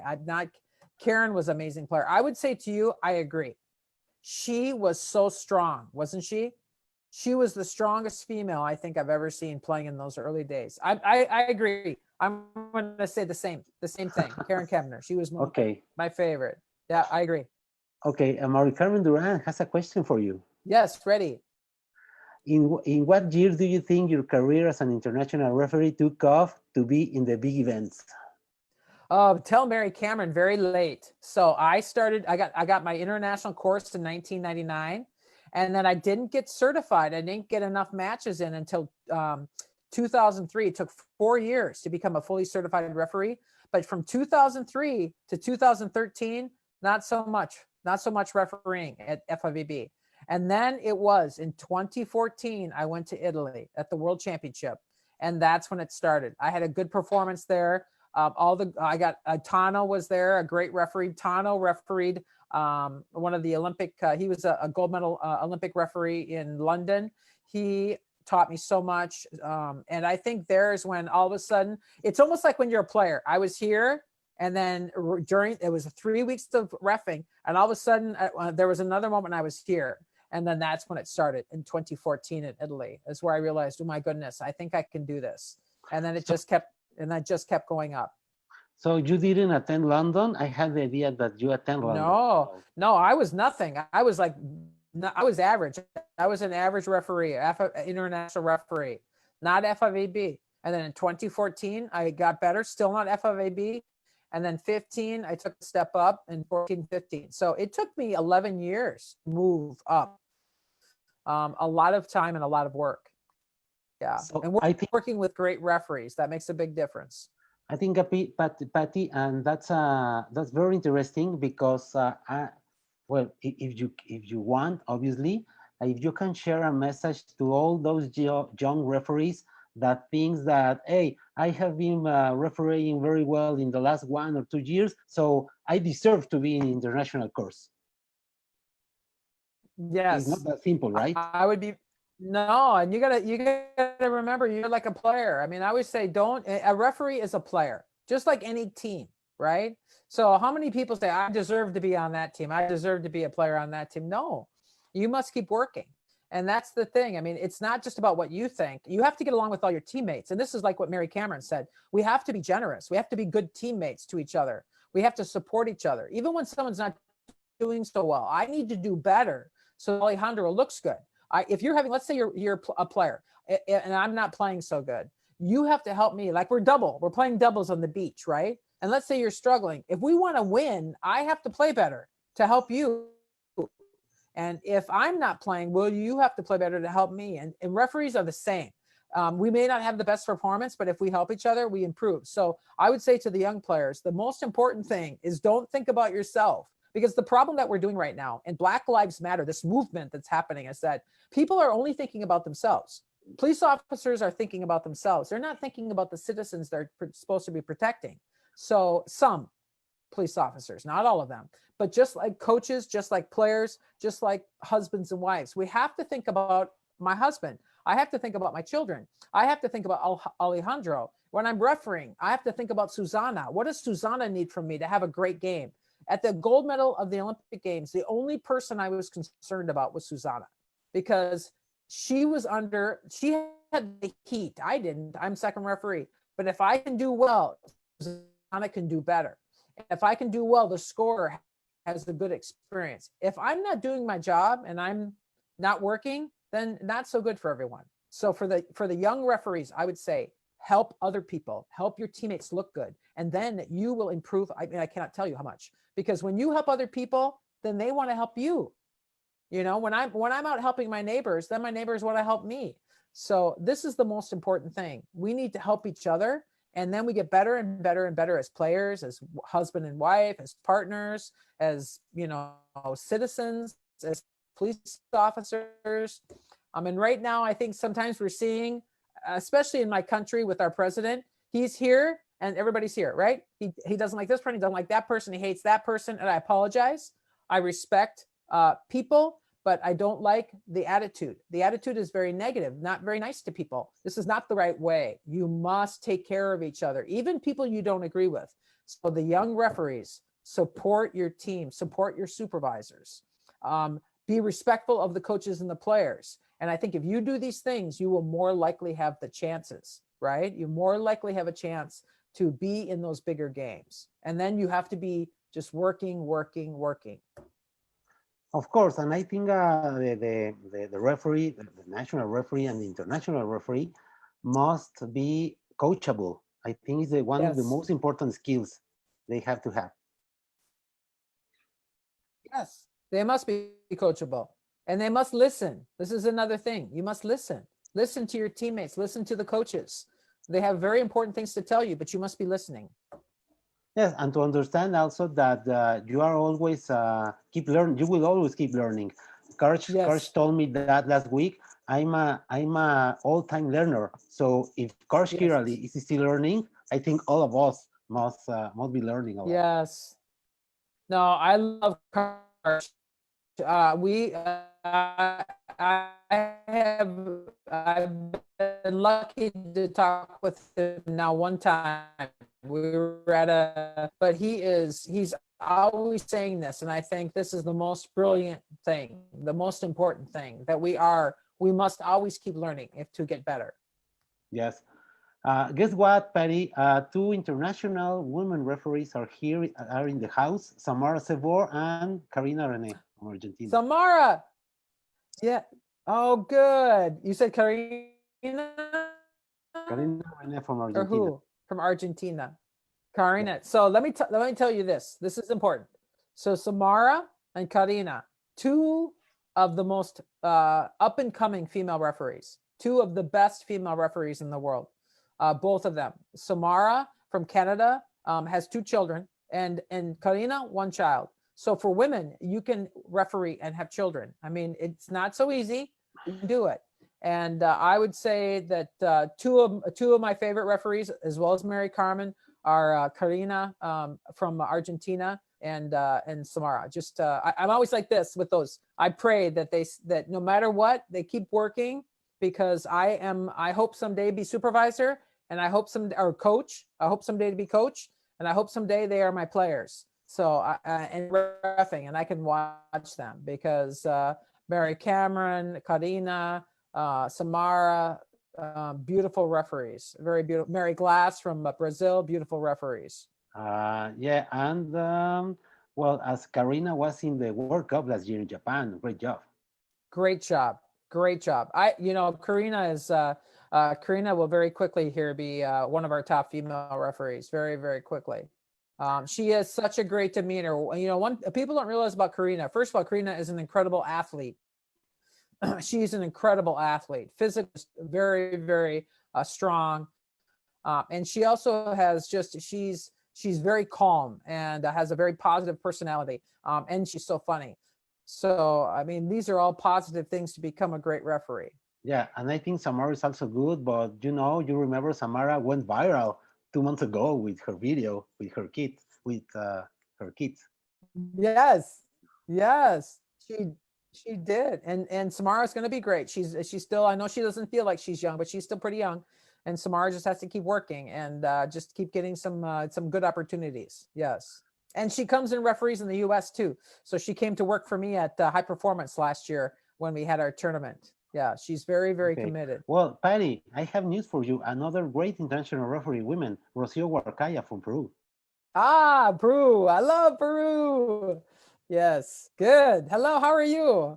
No, Peru has got a lot of great female referees. They really do. And one thing about Peru, which is interesting too, is besides the fact the crowds in Peru love the women's team, they had the first, again, like I said before, they had one of the first females coaching a women's team, and they have a lot of top female referees.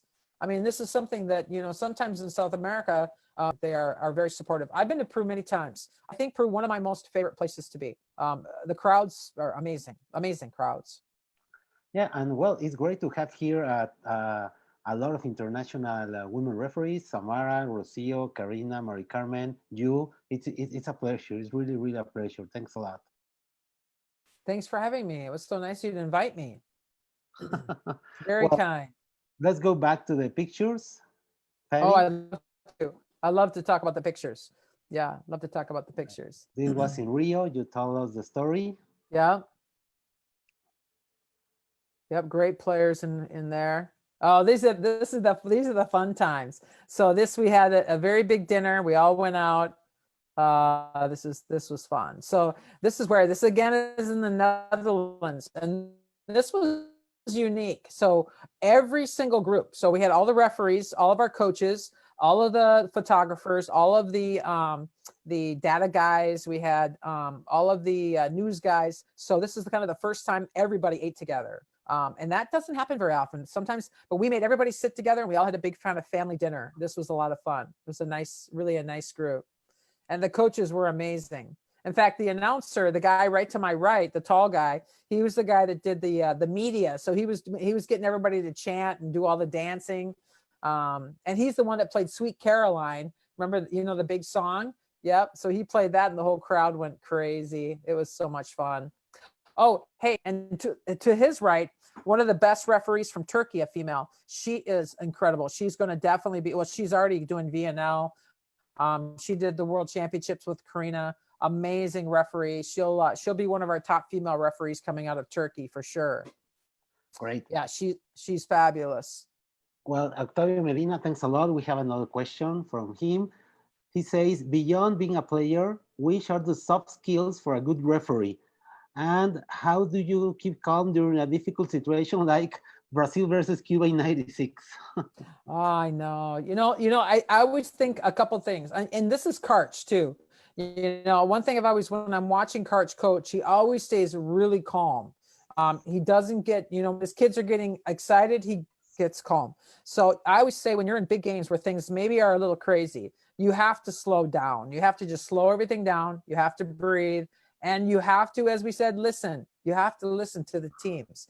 And if you really stop and try not to get too upset with yourself, maybe you did something, and just listen to the coaches and listen to what the players are saying, listen to your other referees, you'll make a good decision. Even if you have to change your call, you'll make a good decision. And I think during these really, really difficult times, try not to think about yourself. Like, oh my God, I screwed up. Oh my God, I'm horrible. Oh my God, what have I done?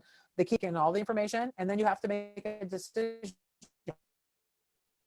And normally, if you listen to all your people and even listen to the players, you're going to make a good decision. So I would say the most important thing is calm, listening, and slow down. You have to slow things down. All right, Patty, thanks a lot. Yes. Yep, another great picture of just a lot of great people. These are more referees out. We're out having some coffee one morning.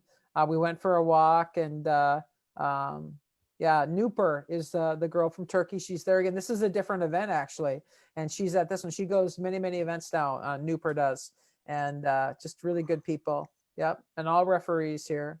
Yep, this is a VNL event again.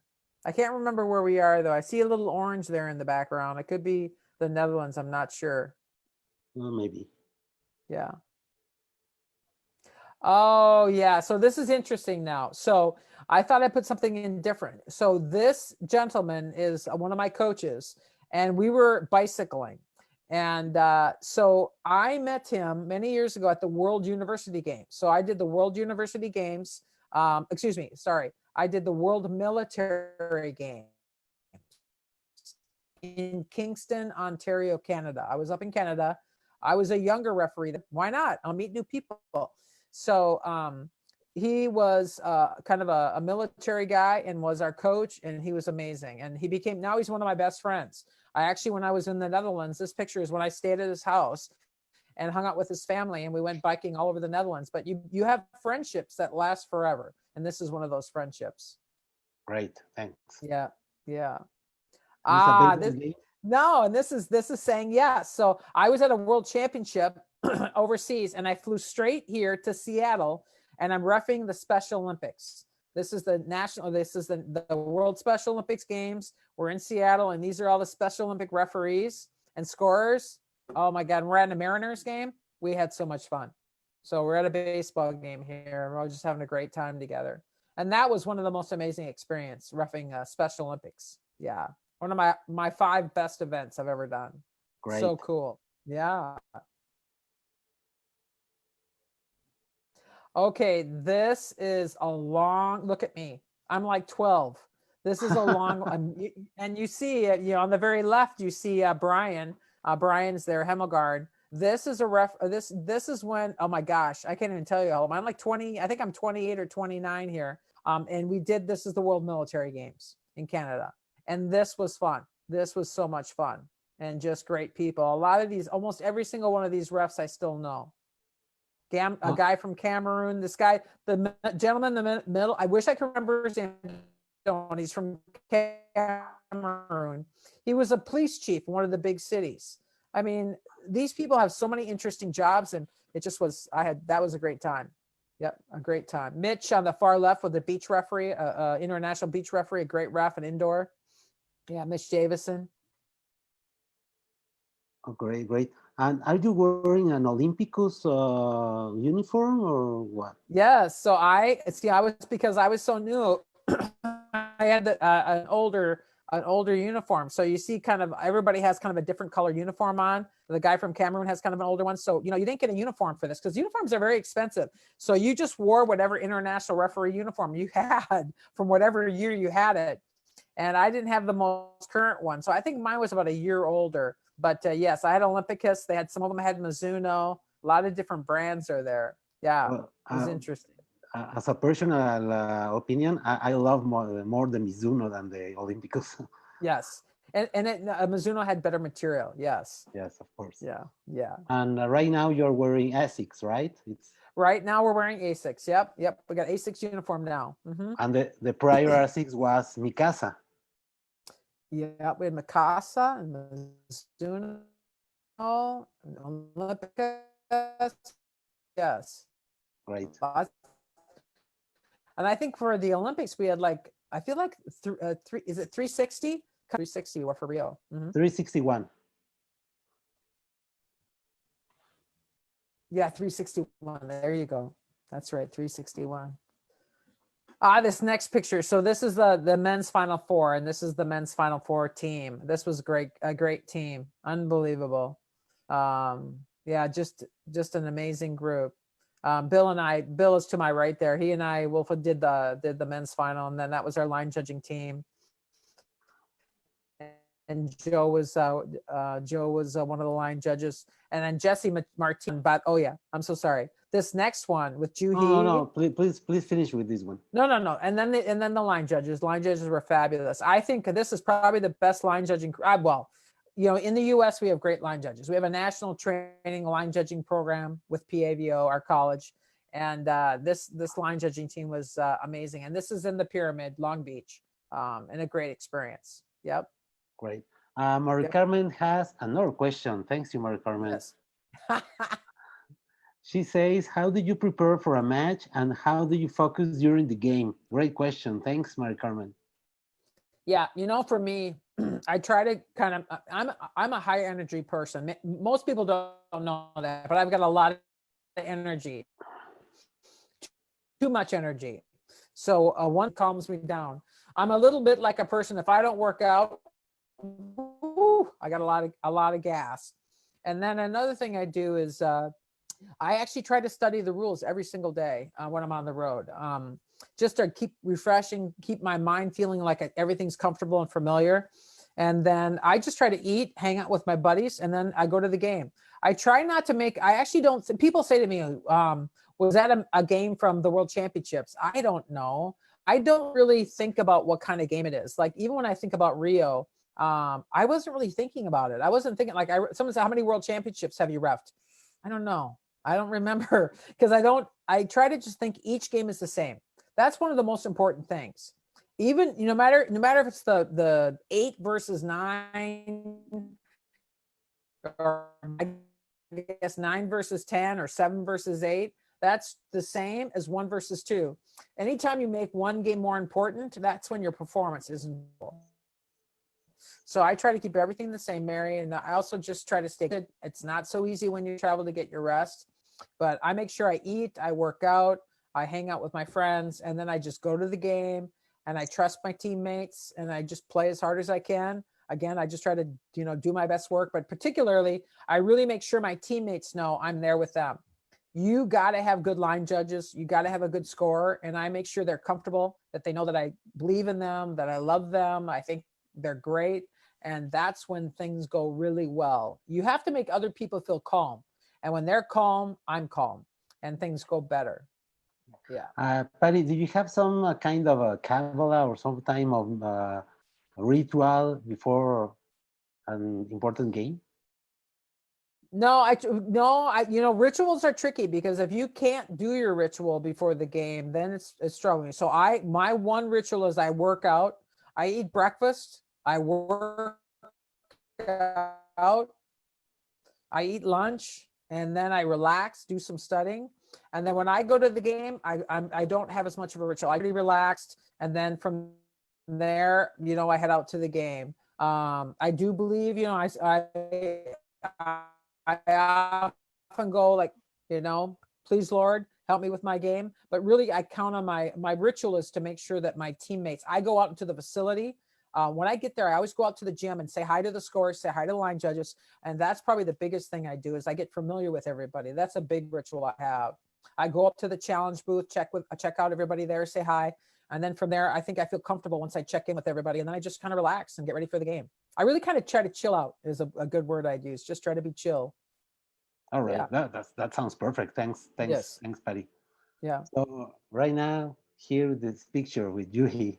Isn't this great? So we're at the opening ceremonies here, and she pops her head over, and that's my favorite picture. Is that not a great picture? She's the cutest thing. She's so nice. Yep. And she's tall. Like, I'm standing up there. It looks like we're sitting down, but no, I love that picture. I had to give that one to you. So that's Juhi, my friend from Korea. She's so sweet.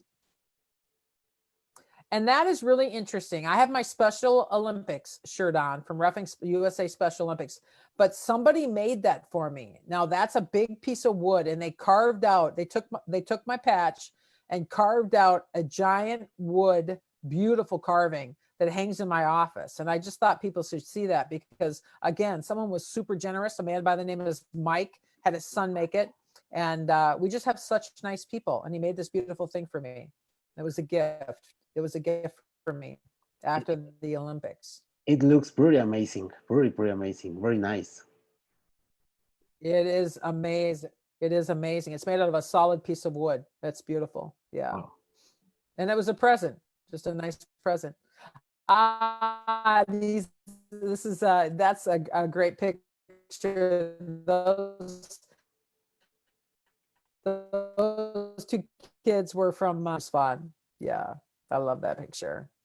It was right before the game. This is me walking out into the gym. They were getting ready. Sweethearts.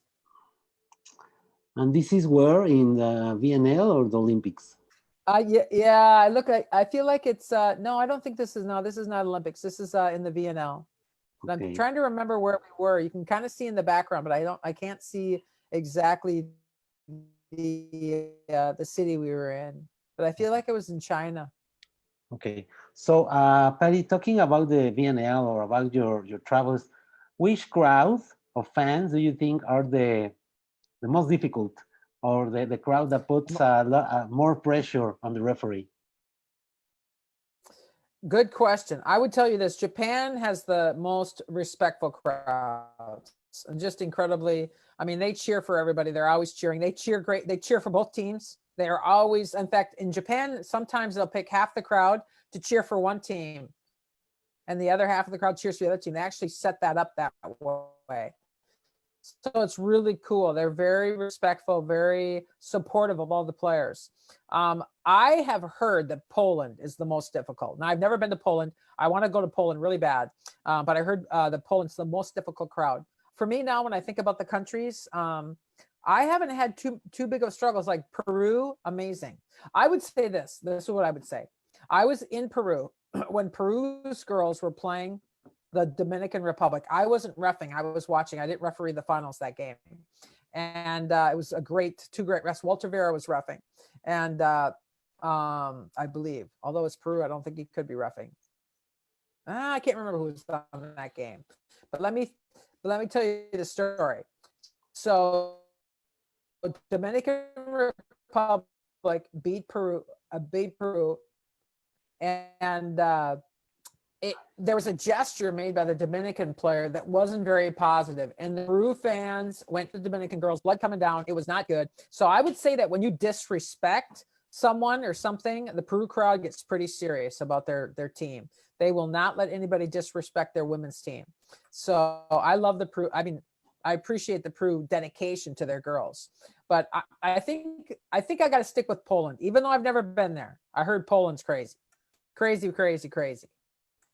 Okay, great, thanks. Yes. This is Shamiri. You know Shamiri. Yes. So, and yes. From and Iran, Shamiri's very dear friend, and he and I were Yes, and very funny man. So Shamiri and I are reffing, and we're with the Netherlands captain and the Puerto Rican captain. The Puerto Rican girl, I know her because she played with this Patricia Arrington girl I mentioned to you on the Pro League, and she's a great player. And so this is before the game, and it was a great picture. I love that picture of the two girls, the two women. Great players, both of them, amazing. Both those women, by the way, incredible. They're both outside hitters, not very big. Particularly, the little number 14, she's probably 5'7". That's all the biggest. She's outside for Puerto Rico, yeah, but she can jump. I swear. Go ahead. Yeah, she's Natalia Valentin. Yes, and she can jump out of the gym. She is so athletic. And both these women, the other one's an outside hitter for the Netherlands. And just incredible athletes. And I love this picture. These women were amazing. Yeah. And one thing to say about Sharimi, he's a very huge horse lover. He is. Him and his son. He always sends me horse pictures. Yes, the very beautiful horses he has. And his son's actually an incredibly talented horseback rider, a jumper. Yep, very talented. Yes, that's my signature signal. So I'm coach is upset about something. I'm not sure, and I'm going, got it. I understand. Everything's fine. So it's my stay calm. We understand why you're upset. Everything's going to be okay. So, yep. Okay. And that's I sent this to you. This picture. I mean, I never knew this picture would be so important to me. Um, Dan Apol, an incredible man, a beach, he did so this is in Rio. This is opening ceremonies. And Dan, first of all, what's really interesting is I'm living right now in Colorado Springs with Bonnie, Dan's wife. She is so generous. She opened up her home to me, and I'm staying with her because I haven't bought a house yet. But and I didn't even know her very well prior to this. But Dan Apol and I had this photo together, and he died later this year. And I hadn't known him very well. You know, he worked the beach, I worked the indoor. We crossed at events, but really didn't know him very well. But in Rio, we spent a lot of time together just because of the training and stuff. And this picture means so much to me because it's really one of the last photos I have of him. A little bit later, so generous. So he had gotten at the Olympics this incredible coin, and I wish I had it with me, but I don't. It's back at Colorado, an amazing coin from the Secret Service of the US. And they had all the sports teams on it, and it said like the federal government, Secret Service, blah blah blah. And he had gotten one for me and saved it, but he forgot to give it to me in Rio, so he saved it and brought it to Texas for me. And I got to be honest with you. First of all, Dan is a funny man. He is one of the funniest human beings. As some of we used to have to sit, and many of you guys don't realize training and a lot of different training from our psychologist. Well, Dan would be there. Dan would be there, and I would take this training very seriously. Like we were doing leg lifts, and we'd be doing like, you know, close our eyes in the dark. Well, Dan would be next to me, and he'd be snoring. He was sleeping during some of these sessions because he was so tired, and I would just laugh. I'd have to kick him and get him to wake up. And we had ridiculous. And I use the word ridiculous. We had ridiculous fun in Rio, and this picture is precious to me. Thanks for sharing, Patty. Yeah, and that's my crew. This is my husband Kent and my daughter Madison and my son Graydon. This is a few years back, but that's my family. Yeah, really. And then one thing too, and this is, I think, Alejandro, this is important. Yeah, tell me. So I mean, I've been married almost, I think, about reffing 500 games. You know, your husband's wondering where his wife is, and your children are wondering where is their mother. But I am only as lucky as I am to have refereed at this level because my husband said, go ref. He was so proud of me and supportive. So my husband stayed home watched the children while I was traveling. In fact, he quit his job and stayed home with the children when I was working. Springs to be the head official for the U.S. He stayed here in Wisconsin and was the child care. He watched our granddaughter. He was, you know how people send their children to daycare. Well, we didn't want to do that, so he stayed here and watched the grandbaby full time until the baby, until the kids got done with school. So my husband is pretty much the only reason that I've been able to go as high as I have. Because I don't have a mother and a father who can help.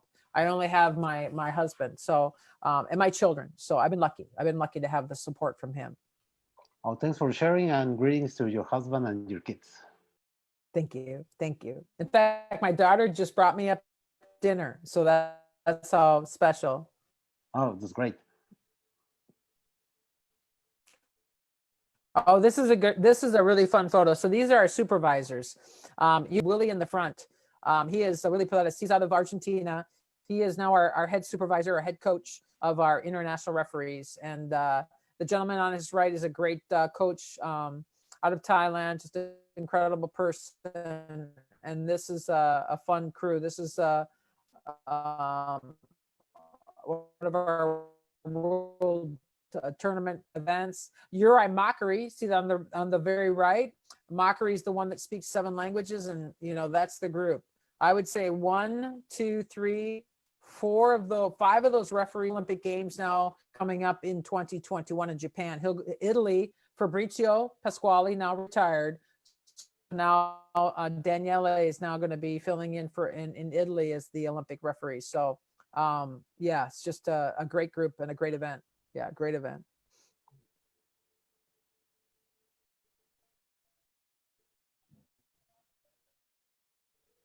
And there isn't, no, you guys, you can't get enough pictures of the baby. So my son often sends me pictures when I'm traveling. And this is when he sent me when I can't remember where I was. And he sent me this picture and I almost cried laughing. It was so funny.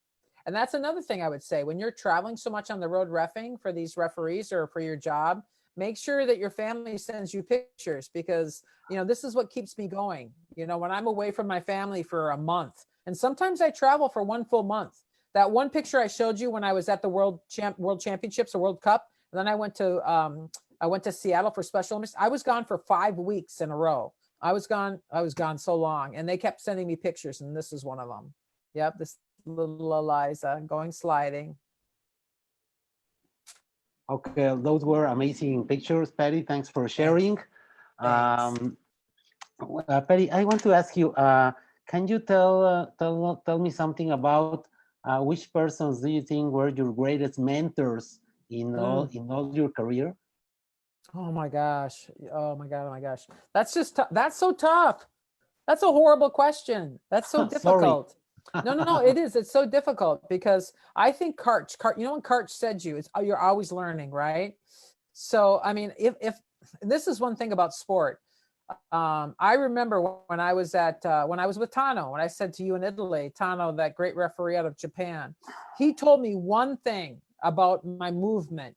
And he said to me, Pati, you should think about doing this. And I did that one thing and it changed everything. I mean, I could see so much better. And, sometimes just the one little thing that someone tells you that changes everything about what the thing he says is dumb. Well, if you don't like Alejandro or you don't respect Alejandro, fine. But Alejandro might tell me one thing that's important, right? So, I mean, it is. You have to listen for the one important thing. Always one important thing. So any event I go to, any referee I'm working with, any coach I've had, I listen and I think, okay, I know that. Nope, I know that. Oh, I know that. And then I go, oh, I didn't know that. I know this now. One new thing. So that's what Karch is saying, is that even the best player in the world, Karch, can learn this one new thing that will change everything. And I think for me, I've had so many great coaches. I mean, I can't even start because to be honest with you, it's like the Academy Awards. I'll miss somebody. I don't want to not say something because I've been so lucky to have so many great coaches. I mean, I'm not kidding. I've had so many great coaches, and then I've had so many great teammates. And between all my great coaches and all my great teammates, and then me listening, I had so much support. Now I have Willie Pelletz. He's new for me, but I've learned so much from him. And Guy Bradbury and Sandy Steele. I mean, that's my new ones. Hassan for international. And then in the US, I mean, in the US, it's impossible. My supervisors in the Big Ten, Pac 12, who helps me now. Doug Wilson all the time will text me, and it's impossible. I can't do it. Okay, no problem. Thanks. Yeah. Thanks. I'm sorry for the question. No, it's a good question, but so many good coaches. Okay. Patty, how do you think that technology is improving the referee's work, and what things do you think we will see in the future with technology associated to the refereeing work? I would say this right now: the fact that you and I can talk like this, and we could talk about volleyball, and people can listen and learn things, right? I didn't have this when I was growing up. So the fact that people can listen on a Zoom call and hear advice from great referees or great coaches, or just somebody who has ideas. The fact that I can, another example, Wally. Wally is an incredible a coach. He's a coach in the Missouri Valley, meaning referee coach in the Missouri Valley. And Wally sends his referees a video. So he'll send, 10, 15 videos, and then we answer questions. He does a survey. He gets answers back. He lets us know how we did. I mean, this is an incredible service that I never had when I was young. And I think this kind of thing that we can see video, we can talk to our colleagues, we can agree on how we're going to call a call. I think the most important kind of doing the same thing. And with technology, we can do that because we can show a video, and then let's say in FIVB, the coach says, our referee coach says, hey, this is how I want this called. Everybody watch the video and let's see. And that helps us all do the same thing. So between challenge review, the fact that you and I can talk like this about things and other people can listen. You can talk to Karch. I mean, that's crazy that you talk to Karch and that other people can hear. Yeah. My So, idol when I was younger. I know he's everyone's idol. He's so amazing. I think this technology, this is a difference. And I talk to my friends all the time. I'll call Susanna or I'll call Juhi and talk to people on WhatsApp. I mean, this is the most important thing. Okay, thanks a lot. Patty, are you nominated for your second Olympics in Tokyo? How was the impact of the notice for you that you have to wait for another year for your second Olympics? I know, and we don't even know yet. We don't know yet if we're going. So we're waiting. For me particularly, I'm the retirement age is 55, and now I'm past 55. So they, I don't know when we'll find out, but hopefully we'll find out soon who's going to Japan in 2021. But I was so excited to get to go. I mean, I even if I don't get to go to the next one, I appreciate the fact that I was thought about. When I had the chance to go to Rio, it was amazing. I would love to go to Japan, and we'll see. We'll see if I get a chance to go to Japan. Yeah. How would you be there in Tokyo? I know, like this. All fingers. Yeah. All fingers. And Patty, once you retire, because there will be a moment when you retire, what we can expect from Pati Rolf in the future for the development of refereeing and volleyball? Well, yeah, I'm going to tell you this. This is important to me because I will be retiring for sure next year, I'm hoping. Maybe this year, but maybe next year. And then I'll be just college, just university, and then my head official for the U.S. So this head coaching job that I have for the United States for referees, I'm going to pretty much devote myself to recruiting. Recruiting referees, the young referees, the diverse referees from everywhere, and also trying to keep referees because it's not easy to referee. You get tired and the fans are mean. So we're going to try to make sure that we start making the fans, and I mean this, in club volleyball, parents shouldn't be behaving the way they're behaving. It's wrong. Maybe in Poland, yes. Maybe in the pros, yes, but not in the children. Parents have to stop yelling. We have to have a zero tolerance towards this bad behavior by parents of children, and then let the children play, and then the referees will have more fun. And the kids will start reffing because right now kids don't want to referee with everybody yelling at them. So my goal is to get the parents to start understanding that yelling doesn't help and that now the children will start reffing. And my only goal is to try to become a better coach to help our young referees, to help our older referees, to help our North State referees. And that's my sole mission right now, what I want to do. Perfect, Patty, thanks. I will return a little for the women's role in sports, especially in volleyball. Yes. Well, as you know, Lori Okumura just stepped down last year from the chairman of the board of the USA Volleyball, and now is Cecile Renaud heading this effort. I think it's great. It's great news that people like both of them can be at the top of USA Volleyball, right? Yes, and Cecile, Lori was fabulous, and Cecile is fabulous. Cecile's a coach, former coach. I had a chance to visit with her when we had a USA retreat, and everybody got together, and she came. She talked about respect. She talked about coaching. She talked about working together. All the things that are so important to me. Cecile's going to be a great president for us. She'll be amazing. And she's a coach, so she knows. I mean, she understands the game. Okay, so Chris Carrillo, international Mexican volleyball referee, Yes, is yes, connected and says best regards, Patty. yes. Thank you. Thank you very much. Thank you for watching. It's been amazing. Yeah. Okay, Patty, it's having an honor to be with you. Really, really appreciate it. I really like it.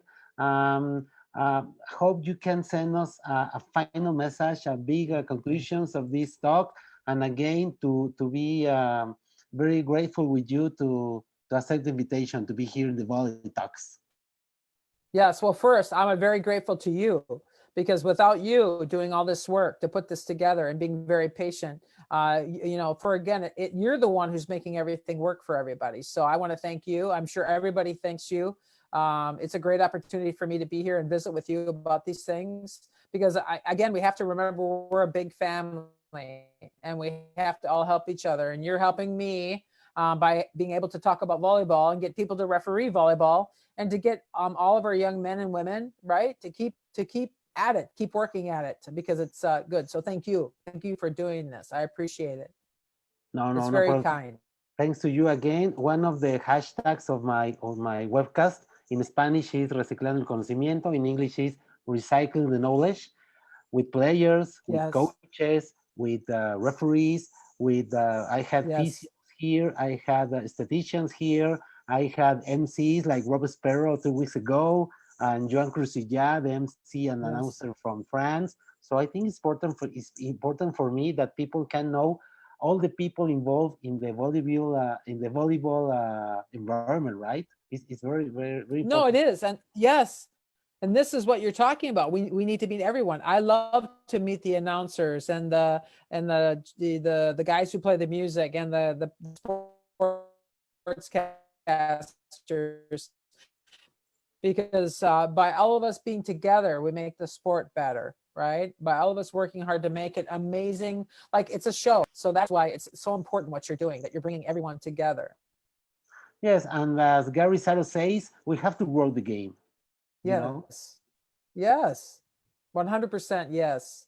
and I think it's a responsibility for us, the volleyball people, to grow the game. It is because it can become right now. I think it can become the greatest sport in the world. It is an amazing game. The game. Well, I'm pretty sure. I do agree with you 100%. It's the most beautiful sport in the world by far. Yes, it is for Okay. sure. Well, Patty, thanks a lot. You are very, very Yes, kind. I send you a virtual hug right now, and I looking forward to see you pretty soon. And for sure, if you invite me, yes. I'll be there in the USA referee Okay, campaign. good. Yes, and love to you, Korea love, and your kindness. Thank you so much. Okay, enjoy Bye, your everybody. dinner. Enjoy your dinner, Patty. I See you. will. Thank, thank you. Bye, everybody. Thank you. Yeah. Bye.